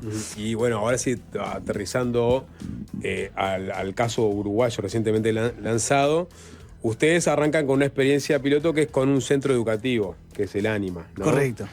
Vamos a contar un poco que es de formación, que apuesta a la formación dual. Ahí entra a jugar otro concepto. Explica cómo funcionaría este bono de impacto social con este actor y este concepto en juego. Perfecto. Efectivamente, la intervención o digamos, la problemática social que en este caso el bono apunta a mitigar es doble. Es por un lado las altas tasas de deserción estudiantil y las altas tasas de desempleo juvenil también. Entonces, en estas conversaciones, cuando fuimos armando esto, Ánima, que ofrece justamente, como bien decías, un bachillerato tecnológico de formación dual. ¿Qué significa esto? Que tienen un espacio de aprendizaje en el aula durante el cuarto, quinto y sexto, pero además lo conjugan con un espacio educativo en empresas. Entonces estudian y trabajan durante el bachillerato y eso ha demostrado que tiene muy buenos resultados. Entonces, ese es el foco y ese es el proveedor social en esta experiencia piloto. Del otro lado, ¿quiénes son los otros jugadores? Del lado de los inversores, ahí tenemos al Brow, a Santander, a Scotiabank, Itaú y Fundación Reaching You, que también está enfocada en temas educativos. Ellos son los que ponen la plata de antemano para que Ánima trabaje con estas generaciones durante los 3 años de bachillerato. Y del otro lado, los pagadores, o sea, el Estado, estamos el MIDES, Ministerio de Educación y Cultura, INEFOP, y también nos acompaña el Banco Interamericano de Desarrollo, que pone una buena parte de estos fondos que se van a utilizar si se alcanzan esos resultados. En el medio, el intermediario que junta todas estas partes es el Programa de las Naciones Unidas para el Desarrollo, el PNUD, que también tiene mucha experiencia en esto y nos ha acompañado en todo ese proceso. Y el fideicomiso es a través de OPP, con la Corporación Nacional de Desarrollo, con AFINA-FISA, con el apoyo también de Google y Regules que nos ayudaron a armar todo esto. O sea, son 16 instituciones trabajando en conjunto para esta problemática. Y bueno, ¿cómo funcionaría? Una vez que Anima recibe los fondos de los inversores, empieza a correr ese bachillerato tecnológico y ahí establecimos 4 indicadores, que son los que van liberando pagos. El primero es, los primeros 2 son más de continuidad educativa, es los que pasan de cuarto a quinto, los que pasan de quinto a sexto, y luego un tercer indicador que es los que se reciben, efectivamente terminan todo el proceso. Y el último indicador, que es el más potente, es luego de un año de egresados, vemos cuántos obtuvieron un trabajo formal por 4 meses o más o continuaron sus estudios universitarios. Ese es el último indicador que libera el último pago a los inversores, que bueno, se les va pagando a medida que se van cumpliendo esos indicadores. Pero, ¿y qué estudiantes son los que ingresan en esta bolsa? Bien, ahí Anima tiene un proceso de selección. Este fue un tema que también hablamos con Anima. Anima es un bachillerato tecnológico gratuito. Correcto, sí, efectivamente. Es gratuito, es obviamente aprobado por UTU, y es una asociación civil sin fines de lucro. Y la selección de procesos del proceso de selección, perdón, es que hacen un llamado abierto para jóvenes de contextos vulnerables que quieran participar de esto. Ahí se les aplica un formulario de vulnerabilidad social que nosotros macheamos con el que usamos en el MIDES y tiene altísimas tasas de compatibilidad. Y a partir de esa selección, como solo tienen 50 cupos, se hacen entrevistas, o es previo, se hacen entrevistas y se les explica de qué viene el bachillerato, tiene que estar el compromiso del estudiante, de la familia, etc. Y ahí queda la selección final. Entonces, esos son los 50 jóvenes que... ¿Qué pasa con la escolaridad de quienes se presenten, por ejemplo? ¿Cómo, perdón? El desempeño escolar, me refiero educativo, el desempeño educativo de quienes terminen siendo seleccionados. Bueno, ahí está implícito dentro del indicador donde cuando pasan de cuarto a quinto, de quinto a sexto, ahí se están cumpliendo con las metas establecidas. Antes, me refiero. Es decir, yo voy a machear el contexto de esa persona, pero eso no implica ver cuál fue su trayectoria educativa. No necesariamente. No sé si en la parte evaluativa hacen algún histórico de cómo venían esos jóvenes. Eso no te lo puedo confirmar. Pero creo que no es un requisito tener tales o cuales notas, sino que es el contexto vulnerable y el compromiso de decir esto no es solo un bachillerato común. O sea, acá tenés que dedicarle tu tiempo al bachillerato y a la formación en el trabajo. Con ese firman y se tiran al agua. Pero entonces, digamos, se hace una selección a partir de ese perfil. Ingresan 50, dijiste. 50, sí, se sortean los que cumplen con esos requisitos, se sortea y ahí esos son los que entran. La convocatoria, ¿cómo va a acceder la gente a la convocatoria? Bueno, o sea, Anima ya tiene su propio... Porque Anima, convengamos, una explicación es que no se creó para esto. Anima ya existe desde 2016 y tiene su proceso de cómo funciona. Y esta generación ya está funcionando acá. Anima hace lo que venía haciendo, solo que el financiamiento es distinto. Estamos probando este instrumento de financiamiento, pero no cambia lo que hace Anima. Ajá, o sea que la gente que se inscribe anualmente en Anima, digamos, ahora simplemente va a pasar a formar parte de esta experiencia. Claro, el estudiante ni se da cuenta. O sea, esto es lo que está atrás, que es cómo se financian estas cosas. Y por eso lo que insistimos es, acá más allá de que el proveedor social en esta experiencia es Anima, el foco acá es probar el instrumento. Porque, es jugar a seguro también, ¿no? Ana Balsa, la economista, había hecho en su momento una investigación haciendo comparativo entre los que terminaron el bachillerato en Anima comparado con otros estudiantes de mismo, nivel socioeconómico y de extracto demográfico. Y encontraron que encontró una diferencia importante entre el resultado de Anima y sus pares. Efectivamente, Anima ya tenía una evaluación de impacto, esta que hizo Ana Balsa, y tenía buenos resultados. Y parte de la selección de Anima fue, no solo que es el primero en la formación dual desde el sector privado, sino también en todas las conversaciones que tuvimos con el PNUD y luego con el BID, que también apoyó no solo como copagador, sino con muchas consultorías técnicas que nos ayudaron a armar esto, lo que nos decían los expertos es que para hacer una primera experiencia no te la podés jugar con un proveedor social que no tiene track record, que no sabes bien qué hace, porque la idea es justamente probar si el vehículo, si están las condiciones dadas para que esto funcione en Uruguay. Entonces, no podés jugártela a tirarte con alguien que no tiene eso para mostrar y correr ese riesgo. Pero acá lo que sí pusimos, las metas que le pusimos para liberar estos pagos, estas primas, era el histórico de Anima. O sea, que Anima tiene que superar ese histórico para lograr esas primas. Y vos decís, esto es obviamente Claro. una primera experiencia, de alguna manera piloto. ¿Cuál es el objetivo ulterior? Es decir, si vos corroboras que funciona, ¿cuál Sí. es el siguiente paso? Bueno, gran pregunta. Yo estoy muy emocionado porque creo que si esto funciona bien, tiene muchas posibilidades de financiar un montón de otras cosas. De hecho, tras la presentación el lunes, tuvimos muchas llamadas de no solo de inversores interesados, Sí. en decir, "Mira, nos interesa poner plata en esto, porque nuestros clientes nos están pidiendo que poner la plata en algo que tenga impacto social", sino también de asociaciones civiles que dicen, che, nosotros trabajamos con esto, siempre perdemos tiempo, muchísimo parte de nuestros recursos tratando de conseguir plata, esto nos vendría bárbaro, y también de organismos públicos que dicen, me gustaría probar esto. Entonces, hay mucho interés y yo creo que el vehículo, vamos a mostrar que funciona, este tema del fideicomiso, de cómo pusimos todos los contratos.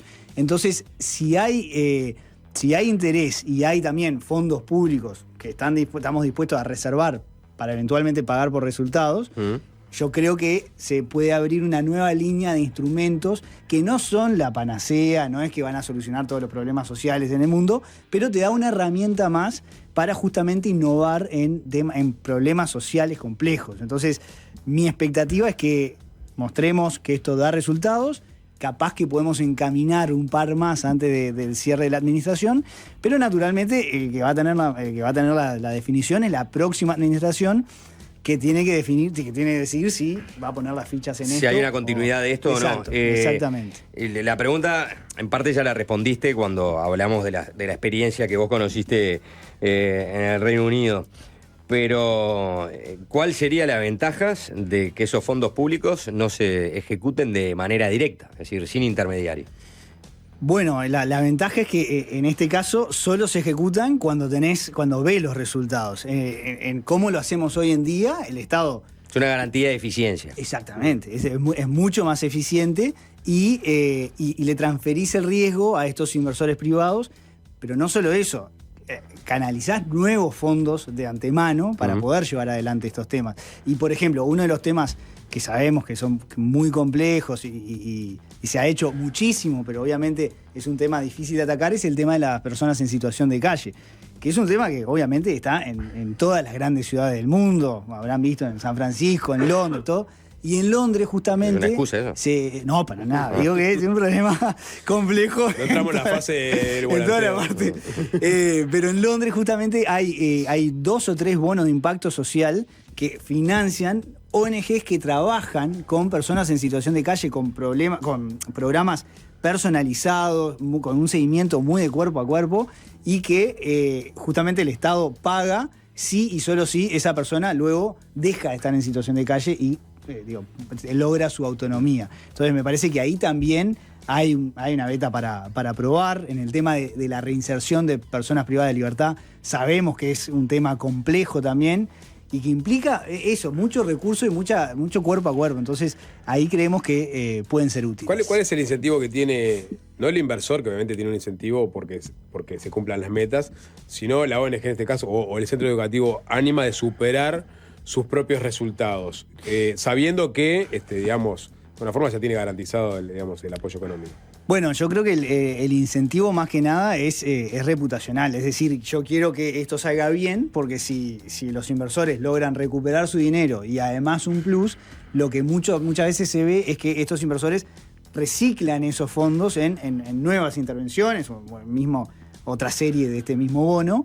Y bueno, entonces está ahí, es decir, mirá, yo lo que hago, ya estoy mostrando que lo hago bien, y con esto tengo indicadores claros para decir, mira, soy serio en esto que estoy haciendo. Me parece que va por ahí, porque además, si le sale todo mal y no se cumple ningún indicador, después anda a buscar a algún inversor que te vuelva a financiar. Digo, pues ellos ya tienen, obviamente, inversores. Animap preexiste a sí, exacto, pero una cosa que me decía su directora ejecutiva, Jimena Sommer, es que, claro, eso es una lucha año a año, conseguir la plata. No, es muy desgastante. Entonces, cuando tenés resultados que demuestran que tenés que es exitoso lo que haces, está bueno poder abrir otros caminos que puedan ayudar a canalizar financiamiento. ¿Qué ganancia tienen los inversores privados? ¿Cuáles son las ganancias concretas? Los inversores privados, dependiendo de cómo se van cumpliendo estos indicadores, el máximo es una prima del 5% de lo que ponen. Entonces, acá también decir que no es un instrumento... Es una tasa de 5% de interés global. O sea, si quisieras hacer guita, esto no es... Es una política social. Ahí va, con la posibilidad de... responsabilidad social. Exactamente. Es un nivel más. Con un ingreso. Con un plus, por eso. Con un 5%. Es un nuevo nivel. Lo reajustás por inflación. Es un nuevo... Claro, ¿es anual el 5%? Es anual. Es anual. Sí, bueno, no está mal. No, por eso. Tiene que los bancos no te pagan más. Sí, tiene que llegar a las metas. Ese es el gran desafío. Si no supera... Bueno, hay un riesgo. Hay un riesgo. Y ahí me pregunto yo cuál es el rol del verificador, porque también está la presión de yo puse plata, yo quiero que esto funcione, porque si no el Estado no me paga. Sí. ¿No? Y ahí tiene que haber un verificador netamente independiente que ayude a que ese proceso sea transparente, ¿no? Totalmente, eso es clave. ¿Y el verificador cuál va a ser acá? El verificador acá es la consultora Grant Thornton, que también son independientes, estos son auditores también, y ellos son los que van a hacer ese seguimiento de las metas. Entonces, con ellos le dicen al fideicomiso, se cumplieron tal o cual meta, páguese. Y hasta ahí llega su rol. Pero sin duda que eso tiene que ser totalmente independiente a todos los actores. El Estado tiene que confiar en Grant Thornton. Claro, sí. Para que no le ganen la plata, ¿no? Básicamente. Porque bueno, sí. el Estado que la política funcione. Norton también tiene su propia reputación. Por supuesto, exacto. Grant Norton. No la conozco, Grant Norton. ¿La conoces? No estoy para poner en tela de juicio la reputación de nadie, digo, pero... ¿No estamos hablando de vacas? La primera vez que escucho. Me suena Grant Norton. Grant Norton es... Sí, son famosos. ¿De qué? ¿De qué son famosos? Trabajan con Will y Regul, por eso. Son auditores de fuste. Están internacionalmente. Tienen oficinas. Es un auditor internacional importante. Grant Norton que va a ser el verificador de este piloto. Ese mismo. ¿Es aplicable a la educación pública esto, por ejemplo? O sea, elegir algún liceo que quieras que sea modélico y... Pasa que ahí vos en la educación pública, vos ya estás poniendo fondos públicos ahí, o sea, ya... Con el mismo mecanismo de no saber si vas a tener resultados. Tranquilo, Milei, ¿eh? No. O sea, pasa que como vos estoy preguntando a Mansi, ¿no? A veces se le pone fondos públicos, sapo, y la gente puede repetir, no te preocupes, la gente puede, ¿no? Volver a cursar porque no le dio, yo qué sé. Sí, no, o sea, acá... Hago oídos sordos y sigo con la pregunta. ¿Es posible esto replicarlo en instituciones educativas públicas? Es que justamente lo que busca este instrumento es que la ejecución sea por fuera de lo público, porque estás trayendo financiamiento de afuera. En lo público ya está financiado por el sector público, o sea que... No, sé que está financiado, pero capaz que muchas veces dice que no es eficiente la inversión en educación, por ejemplo. Bueno, lo que esto permite hacer es mostrar que pueden haber otro tipo de intervenciones educativas. Como una complementariedad. Una complementariedad, exacto. Vamos a hacer una tanda. Después vamos a venir más con temas que tienen que ver también con la gestión del MIDES, ni que hablar, con la gestión del gobierno en términos generales, con temas que te tocan en tu rol que ocupás en el MIDES. También vamos a hablar desde el enfoque político, si querés, porque es un joven puntal de la campaña de Robert Silva, Antonio Mansi. Te voy a dejar planteado así, ¿no? La pregunta, y te doy tiempo para que lo pienses en la tanda. El gobierno en este momento dice, bueno, nosotros, la verdad que en materia de empleo hemos tenido éxito. ¿Por qué? Bueno, porque recuperamos 50.000 empleos que se habían perdido en el lustro anterior o en la administración anterior, y es más, y agregamos casi otros 25.000, es decir, tenemos 75.000 empleos nuevos. Y después, Si lo vemos desde el punto de vista del salario, bueno, el salario real ya está en niveles superiores al del año 2019, a pesar de haber atravesado una crisis. Si combinamos los dos, ¿no? El tema del crecimiento del salario real y el tema del crecimiento del empleo, vemos que se agrandó la masa salarial también en relación, es decir, vamos bien. Ahora vamos a la pobreza. Y ahí decimos, no, estamos peor que en 2019.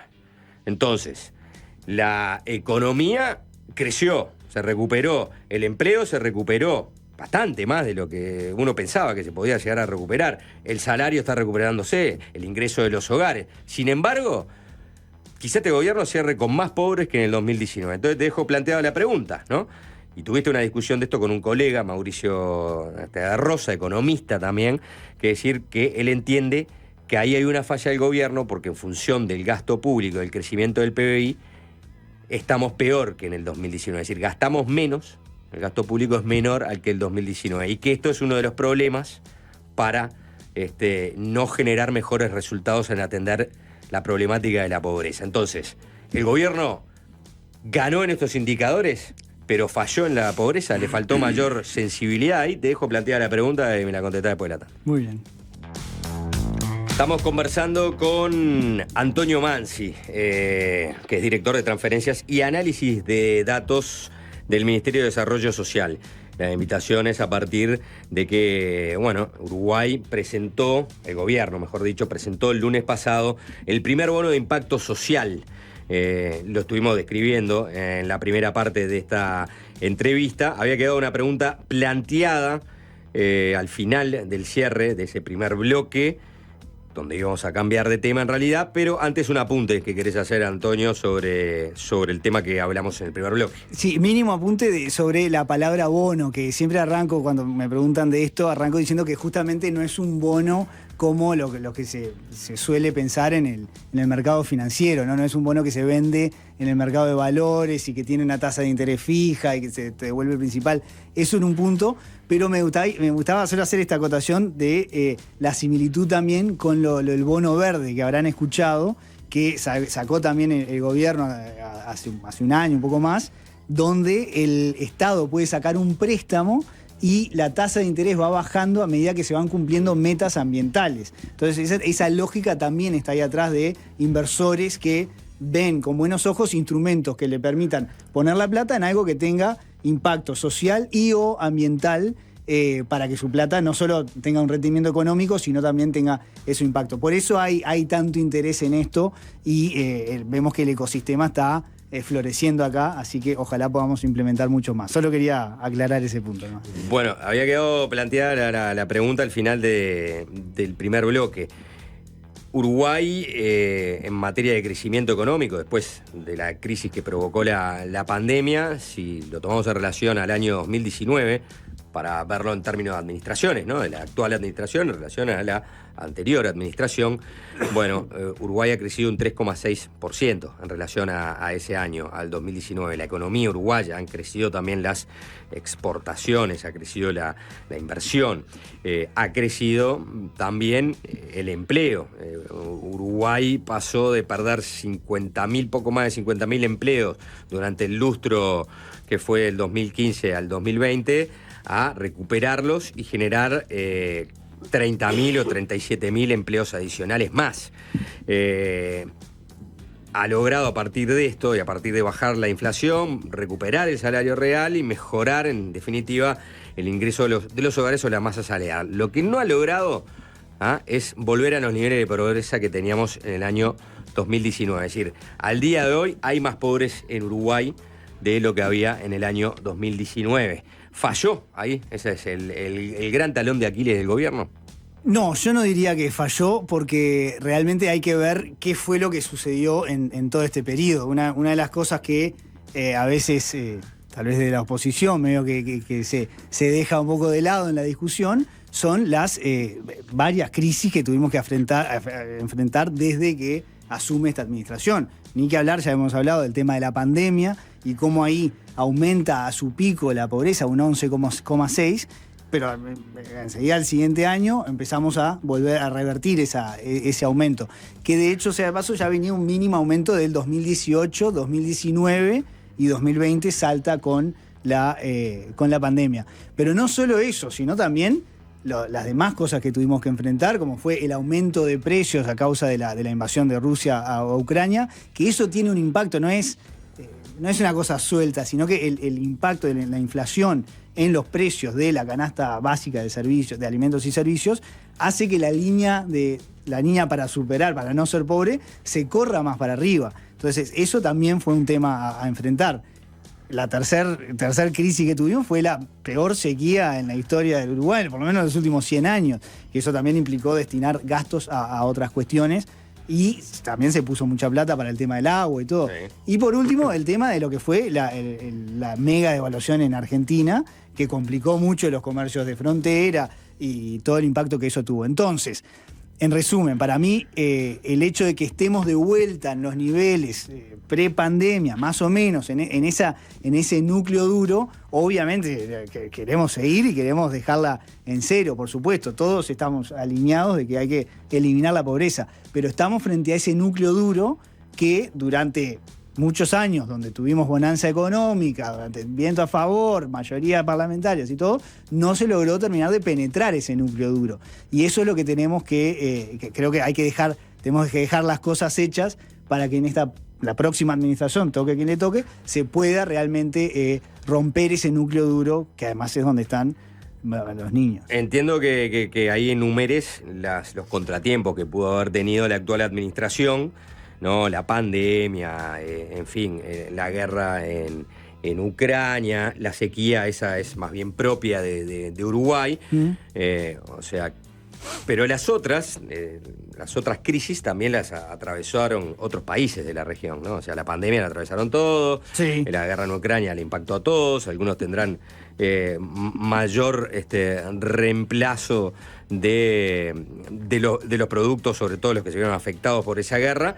Pero si vemos la región, vemos que la gran mayoría de los países, o muchos de los países de la región, volvieron a sus niveles de pobreza anterior, ¿no? Y no así Uruguay. Entiendo que ahí hay una discusión técnica seguramente que vos vas a plantear en relación a estos datos, porque estos datos surgen de la CEPAL, ¿no? De la Comisión Económica para América Latina, que es la que toma los datos y compara cómo ha sido el desempeño de la región, de los países en relación a la pobreza, y ahí, por lo menos en el informe de la CEPAL, lo que vemos es que Uruguay ha sido de la clase la mitad para abajo, el desempeño, ¿no? Mirá, yo estaba viendo justamente la base de datos de la CEPAL, que lo que hace es toma los datos de pobreza de una manera que se pueda medir comparativamente, porque cada uno la mide con sus pequeñas metodologías. Pero tomando la base de CEPAL y estos comparativos, lo que yo encontré es que sumando Argentina y Venezuela, que sabemos que la pobreza explotó. Sí, una crisis particular. Ahí hay 9 países de 16, o sea, el 56% en América Latina, que no vuelven a niveles prepandemia. O sea que no es que la mayoría de las países, en realidad la mayoría, o la mitad y un poquito más, no volvieron a esos niveles. Y si vamos al tema de América del Sur, que también era algo que se habían planteado, tampoco, también es en esta misma cosa. La gran mayoría no volvió a esos niveles, y también tampoco tenemos los últimos datos disponibles a 2023. Hay gobiernos que lo informan más adelante. Entonces, yo creo que el golpe también es un poco...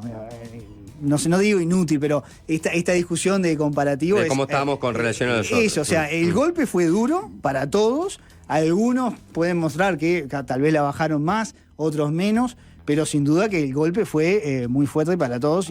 Ahora, la última, ya lo dejo al sapo. En ese sentido, si excluimos, ¿no?, la comparativa con los otros países de la región, a ver cuál fue el desempeño justamente comparativo. Pero si lo ponemos en términos del propio esfuerzo que realiza una administración, un país, para atacar el tema de la pobreza, y atacarla a través, obviamente, del gasto público social. Allí hubo un intercambio. No fue directo el intercambio, pero sí fue un intercambio que se fue dando entre distintas entrevistas que diste tú, por ejemplo, algunas en desayunos informales, también el economista Mauricio de Rosa. ¿Qué es lo que señalaba el economista de Rosa en relación a una crítica de por qué no se había atacado con mayor énfasis el problema de la pobreza del gasto público social? Él decía, si lo vemos en términos relativos al PBI, es decir, a lo que había de plata en el Uruguay en el 2019 y a lo que hay de plata en el Uruguay del 2023, porque estos son datos cerrados del año pasado, vemos que el esfuerzo que hace aquella sociedad o gobierno uruguayo en el año 2019 con el gasto público social y el esfuerzo que hace esta administración, la del 2023, es menor la de ahora. Es decir, estamos gastando menos en relación al PBI de lo que se gastaba en el 2019. Bien, sobre eso una pequeña acotación. El último dato del gasto público social cerrado es a 2022, o sea, el 2023 se está procesando ahora. Y sobre eso algunas acotaciones. Lo primero es la diferencia es, estamos hablando de un 25 por 25,5 o 24,5, una diferencia en el ratio del gasto público social sobre el PBI. Que bueno, más o menos se podría decir que está estable, pero ahora en el 2021, en el 2020 y 2021. ¿Pero cuántos millones de dólares son, si me decís esas décimas que me nombraste? Me mataste con el cálculo. O sea, Porque yo te digo, si vos me hablás de 20, 30 millones de dólares, 40 millones de dólares, yo te digo, bueno, es casi lo que se votó en la última rendición de cuentas para atender los problemas de la primera infancia, de la salud, de las adicciones. Eso, pero ahí hay un buen punto que es cómo se conforma el gasto público social, ¿no? ¿Qué es lo que decimos cuando hablamos de gasto público social? Ahí hay todo un laburo de analizar línea por línea presupuestal los presupuestos de la educación, del MIDES, del BPS, o sea, pensiones, jubilaciones, del Ministerio de Vivienda. Hay un montón de cosas que se agarran todo y se dice, esto entra como gasto público social, esto no. Entonces, hay que realmente hacer un análisis muy pormenorizado porque, por ejemplo, en el 2022 baja el gasto público social con respecto al 2021, pero cuando empezás a ver, hay unas cuestiones que no necesariamente está mal que bajen. Por ejemplo, el seguro de desempleo flexible que otorgó el BPS durante la pandemia. El gasto extraordinario que se hicieron en CTI, en las vacunas, todo eso que se calcula como gasto público social en el 2020 y 2021, en el 2022 ya no está. Eso se puede decir que es una buena noticia. Por eso hay que entrar y afinar bien en cada renglón cómo es esa diferencia. Pero sí una aclaración, y esto es importante. En términos absolutos y en términos reales, lo que se está destinando en el gasto público social en el 2022 es mayor al 2019. O sea, 2020 aumentó un 3,1, 2021 un 1,1, y en el 2022, a pesar de que bajó respecto al año anterior, sigue estando por encima. Se está gastando más en términos reales. Se está gastando más en términos reales. Entonces, también hay que ver, sí, siempre se puede discutir y celebro que haya este intercambio en base a datos, y también siempre va a haber posiciones de se podría haber hecho esto o esto otro, fue insuficiente, en vez de haber hecho una cosa tendría que haber hecho otra. Esa discusión siempre va a estar. Pero también una cosa que sí me parece clave decir es, cuando arranca la pandemia particularmente, salieron muchos a decir, hay que dar un salario mínimo a todas las familias durante 3 meses para atajar. Si hubiéramos hecho eso sin saber, o sea, cuánto iba a durar esto, nos hubiéramos quedado sin guita. Y también eso nos hubiera no permitido aumentar las transferencias monetarias como lo hicimos durante el peor momento de la pandemia y más adelante, que pudimos crear, por ejemplo, el bono crianza y dejarlo estructural para una partida adicional a los menores de 0 a 3 y embarazadas. Quiero ir antes de terminar, Antonio, que tiene que ver con tu métier, que es las transferencias, y hablaste de la infantilización de la pobreza, que es otro tema que está... También. Y tiene que ver con la eficiencia de las transferencias, ¿no? De cómo, creo que era algo así como un séptimo de los niños pobres que tendrían que recibir transferencias, por X razones no las terminan recibiendo, ¿no? Por causas burocráticas, o de registro, o lo que sea. Incluso también que muchos bebés que nacen y reciben al año la transferencia, en realidad, algo así como la mitad del momento de la gestación, que es cuando se tendría que empezar a cubrir a esa madre que está en la panza criando el feto, no recibe la transferencia. ¿Cómo se trabaja eso que en definitiva repercute directamente en la infantilización de la pobreza? Bueno, ahí eso es un gran punto. No me acuerdo ahora de los números finos sobre esta demora que en algunos casos estamos teniendo. Son datos del año pasado, ¿no? Sí, puede ser. Sí. Una de las cosas, ahí tenemos distintas líneas de acción para mejorar un poco la eficiencia del sistema de transferencias monetarias y llegar a tiempo. Porque eso impacta después Claro. en las cifras duras. Sin duda, sí, llegar a tiempo y llegar a los que les corresponde que reciban esto. Entonces ahí uno de los proyectos que estamos trabajando desde el MIDES con el MSP, con la Agencia de Monitoreo y Evaluación de Políticas Públicas y también con el Fondo de Población de las Naciones Unidas, es en la creación en la integración de sistemas de información para tener una trazabilidad absoluta desde la madre gestante hasta que el niño cumpla 5 o 6 años. Y ahí, ¿qué es lo que estamos diciendo con esto? Hoy el Estado tiene mucha información de estas personas, pero el MIDES tiene su sistema, el MSP tiene el suyo, ANEP, CAIF tiene los suyos.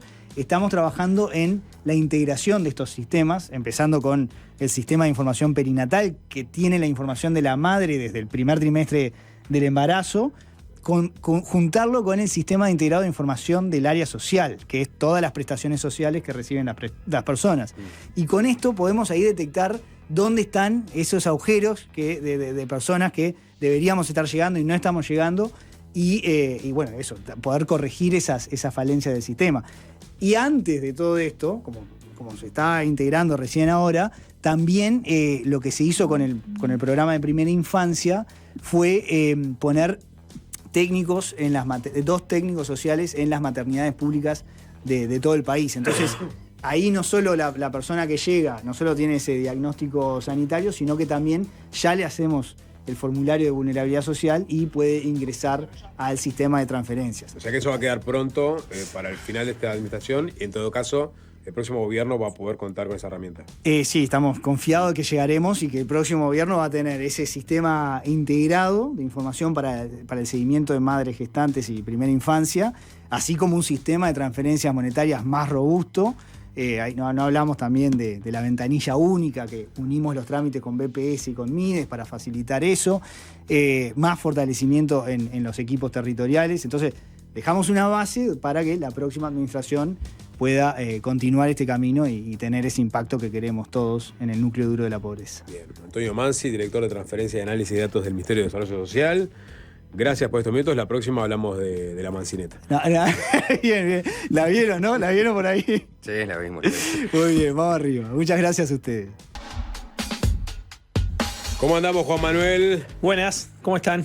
¿Cómo andás, Juan Manuel? ¿Todo bien? Bien. Vayamos al grano antes de que nos corra el tiempo. reloj. Muy bien, muy bien. Sí. Bueno, vamos al grano, sí. Es la tercera columna del 2024. El tema de hoy es ¿cuándo un delito está probado? ¿No? Es el nombre más coloquial de un aspecto más técnico que son los estándares de prueba. ¿Qué son los estándares de prueba? Para ir un poco entrando en tema. Lo que vamos a estar conversando es cuándo podemos afirmar que hay prueba suficiente para entender que se cometió un delito. Entonces, los estándares de prueba son una medida que fija el legislador, que es una medida de cantidad, si se quiere, de prueba, de corroboración sobre un enunciado fáctico que se requiere para tener algo por probado. ¿Ah? Es decir, el legislador va a decir, solamente vos, juez, vas a poder tener por probado esto cuando tengas tanta prueba. Antes de que tengas tanta prueba, no lo podés tener por probado. Ejemplos de estándares de prueba. Acá hay una cosa que es importante, es sentido común puro. A mayor envergadura de la decisión que se está adoptando, mayor estándar de prueba requerido. Es decir, el estándar de prueba que tiene que tener un juez para formalizar a alguien va a ser necesariamente menor que el que tiene que lograr el juez para mandar a alguien en prisión preventiva, que va a ser necesariamente menor que el que tiene que tener. No era por el delito, no era en si es por un hurto o por un homicidio. Exacto. Es por un tema de prisión preventiva o finalmente condena. Exacto. La pregunta donde vos vas yo la dejo para el final de la columna como una pregunta. Como una pregunta. Bueno, entonces, algunos ejemplos de estándares de prueba, y siguiendo esta línea que yo ponía, ordenándolos en forma ascendente, ¿no? Para formalizar a una persona, el código dice cuando existan elementos objetivos suficientes que den cuenta de la comisión de un delito. Para mandar a prisión preventiva a alguien, el tribunal podrá decretar la prisión preventiva del imputado si hubiera semiplena prueba de la existencia del hecho. Para dictar sentencia de condena en un juicio penal, no se podrá dictar sentencia de condena sin que obre en el proceso plena prueba de la que resulte racionalmente la certeza del delito. ¿Ah? Entonces ahí el legislador lo que hace es darle pautas al juez. ¿Por qué son importantes estos estándares? Porque son los que permiten justificar esas decisiones. ¿Por qué el juez tiene por probada una cosa y por qué tiene por probada la otra? Ahora, ¿qué pasa? Esto, lo que sería ideal sería que un legislador pudiera decir, bueno, cuando vos tengas 8 fichitas verdes, las verdes vamos a suponer que son las de culpabilidad y las rojas de inocencia, cuando tengas 8 fichitas verdes, lo puedes tener por probado. Lo que pasa es que en materia de valoración de prueba, lamentablemente no tenemos números. Las pruebas no pueden medirse, no podemos decir, bueno, si tenés 6 testigos equivalen a 2 documentos y 4 WhatsApp equivalen 3 a 2. fuentes para confirmar una noticia, por ejemplo. Claro. Para el derecho no sirve eso. No sirve eso. A veces un testigo hace caer decenas de documentos y decenas de otros testimonios y una declaración de una víctima, etcétera, etcétera. Igual el estándar de fácil desviarse es una para confirmar la noticia. Lo hemos bajado notoriamente. Con suerte. Es un estándar bajito. Entonces, el problema que tienen los estándares de prueba, tal como los tenemos formulados hoy, es un problema de vaguedad, porque no lo podemos expresar en números, sino que lo expresamos en concepto. Entonces, eso, de alguna manera, lo que hace es desdibujar ciertas garantías, porque todos estamos acostumbrados a decir, ¿no? Y nos sentimos como muy seguros al decir, bueno, todos somos inocentes hasta que se demuestre lo contrario. ¿Qué es que se demuestre lo contrario? Bueno, que a un juez es decir, la idea del estándar es que la resolución del juez pueda ser controlada por todos. Porque de lo contrario, yo sentir que soy inocente hasta que se demuestre lo contrario, y el estándar dice, para dictar sentencia de condena se requiere plena prueba. Y el juez dice, bueno, para mí hay plena prueba. Sí, bueno, para mí no. ¿Me explico? Es muy discutible eso. Entonces, por más que nos esforcemos, no son números, son conceptos que están empleados en lenguaje, en idioma español, y es vago, es impreciso. Y eso genera ciertos problemas. Hay algunos otros estándares que son peores aún, que son estándares más de corte tipo subjetivo o psicologicista, ¿no? Que van en la línea de decir, bueno, la íntima convicción del juez sobre la culpabilidad de una persona. Entonces, bueno, ¿qué hacemos con la íntima convicción del juez? El juez agarra el expediente, tiene media prueba, pero sin embargo le contó un amigo que mirá que él lo vio, ¿no? O pincharon un teléfono de forma irregular. Evidentemente que son el problema de esos estándares que no son controlables. Es decir, yo no puedo como imputado... La íntima convicción del juez tendría que quedar vedada del sistema judicial. Bueno. Por más que te lo diga. Bueno, No, estoy de acuerdo contigo. es muy subjetivo, ¿no? La íntima convicción del juez. Estoy de acuerdo contigo, porque además el problema que tiene eso es que, bueno, ¿cómo llegó el juez a esa íntima convicción? No lo sabemos, ¿no? Hay un profesor argentino que habla a veces de la prueba invisible. Entonces vos tenés un montón de reglas que dicen cómo se tienen que recabar las pruebas en un juicio penal, ¿no? Esto parte de una idea madre que es el Estado quiere saber la verdad no a cualquier costo. Quiere saber la verdad respetando garantías. Entonces, ¿qué pasa si ese expediente donde tiene pruebas respetuosas de las garantías no te muestran la culpabilidad, pero el juez se convenció porque tiene una por abajo de la mesa que no es respetuosa de las garantías? Que no santa, vamos a decirle. Hay un profesor argentino, Caferata, que habla de la prueba invisible. Una prueba que nunca te la va a argumentar, nunca te va a decir me convencí en base a esto. Porque es una prueba que no se puede presentar en términos formales. Exacto. Pero la íntima convicción es la figura que le ayuda a usarla. Y podría ser. Exacto. Podría ser. Nosotros, afortunadamente, no tenemos en nuestra sistemática procesal penal estándares de prueba subjetivos, como la íntima convicción, pero igual, al no estar expresado en números, ¿no? Al vos no puedes decir, necesita 8 puntos de 10 para condenarme, tiene 7, no puede. Está expresado en concepto, entonces es mucho más complejo. Más elástico. más elástico, poder cuestionar esa decisión del juez. Ahora quiero entrar entonces en otro tema, y es que estos estándares de prueba, venimos bien hasta ahí, ¿no? ¿Se entiende? Sí. Son una cuestión mucho más de política, es una decisión política y moral, una cuestión de política criminal, y no tanto una cuestión jurídica y de interpretación que le corresponda únicamente a los juristas. Porque la cuestión está acá. Es decir, cuanto más alto sea el estándar de prueba requerido, vamos a tener un menor porcentaje de inocentes condenados. Porque, bueno, solamente se va a condenar a los que haya muchísima prueba. Cuanto más bajo sea el estándar de prueba, va a ser mayor el número de culpables absueltos. ¿Me explico? Entonces, al final termina siendo una cuestión de cómo se distribuyen los errores. De política y moral, como decías vos. Exacto, ¿no? Y me parece que un buen ejemplo para tratar este tema son los delitos sexuales. Vamos a hacer el corte acá, ¿te parece, Claro, Juan Manuel? perfecto. Y nos venimos con el ejemplo concreto. Muy bien. Ya volvemos. Seguimos, Juan Manuel. Quedamos en ir al ejemplo.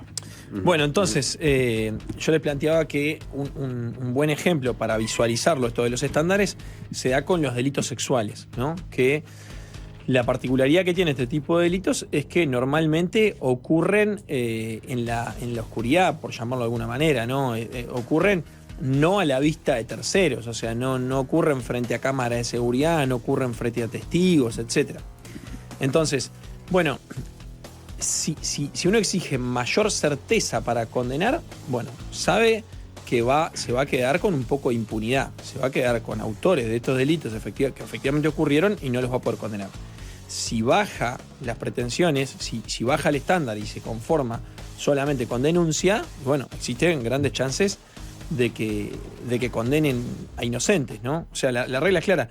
A mayor estándar, menor riesgo de condenar a un inocente, mayor riesgo de absolver a un culpable. A menor estándar, mayor riesgo de condenar a un inocente, menor riesgo de absolver a un culpable. Como decía, es una cuestión de quién paga el error. Y me parece importante acá aclarar esto. Desde hace muchos años es una frase legendaria para el derecho penal, que es que se prefieren 1000 culpables libres que un inocente preso. Bueno, esa frase, que de alguna manera es lo que respalda un estándar probatorio bien alto, porque es lo que te garantiza eso, hoy día, con un giro que ha pegado el derecho penal en los últimos tiempos, que es entender que también existe un derecho penal de la víctima y que no es solamente derecho penal entre el Estado y el imputado, y que la víctima tiene derecho a que se investigue su delito y que se sancione a su agresor, bueno, esa frase en realidad ahora también debería leerse de otra manera, que es, bueno, 1000 víctimas sin respuesta antes que un inocente preso. Es decir, porque 1000 culpables afuera, un inocente preso, a todos nos queda cómodo decir que esa la toleramos bien y la queremos. 1000 víctimas sin respuesta antes que un inocente preso ya nos pesa un poco más. Entonces, en definitiva, insisto ahí, que es una cuestión de política criminal, de decir cómo vamos a repartir el error, ¿no? Y a mí me parece importante remarcar que es una cuestión que no la arregla la ley, es un problema que tenemos como sociedad. Tenemos este tipo de conductas, este tipo de delitos, y no vamos a encontrar una ley que logre condenar solo a los culpables y a todos los culpables. No lo vamos a lograr, no busquemos eso en una ley, porque es una tarea absoluta, un esfuerzo estéril, porque una ley no lo va a lograr. Tenía acá, no sé cómo estamos de hora, tenía la opinión de Rodrigo Álvarez Quevedo, que es un abogado litigante en el Consejo de Defensa del Estado chileno, que se pronunciaba un poquito específicamente sobre los estándares de prueba en materia de delitos sexuales y lo que significa la valoración de la prueba con perspectiva de género, para ver cómo esto incide. Así que vamos con el audio 1. Hola, buenas. Un saludo, Juan Manuel, gran amigo de Barcelona, y a los amigos y amigas de Juicio y Reproche. Un tema interesante y complejo el que están tratando, Para mí, juzgar con perspectiva de género implica hacerlo sin sesgos de género. Ya hay muchos ejemplos. Por decir algunos conocidos, en el caso de Jeffrey Epstein, intentaron desacreditar públicamente a una víctima por haberse realizado previamente abortos. Aquí en Chile, en un caso muy famoso, un juez consideró que un adolescente había subido una foto a Instagram después de la agresión, como si fuera indicación de que no ocurrió. También consideró que había tomado previamente la píldora el día después, que es un anticonceptivo de emergencia. Vimos en el caso de La Manada en España cómo se trató de usar de prueba una fotografía de la víctima que decía: hagas lo que hagas, quítate las bragas. Y evidentemente todo ese tipo de cuestiones nada dicen sobre la imputación y lo que debe ser objeto de juicio. Antes también se exigía una resistencia física importante. Sebastián Soler, por ejemplo, decía que debía ser seria y constante porque no bastaba la discreta energía con que el varón vence el pudor de la doncella que en realidad desea y consiente. Entonces, desde este prisma, me parece indiscutible que todo esto se debe erradicar. Y eso es un aporte indudable de la perspectiva de género.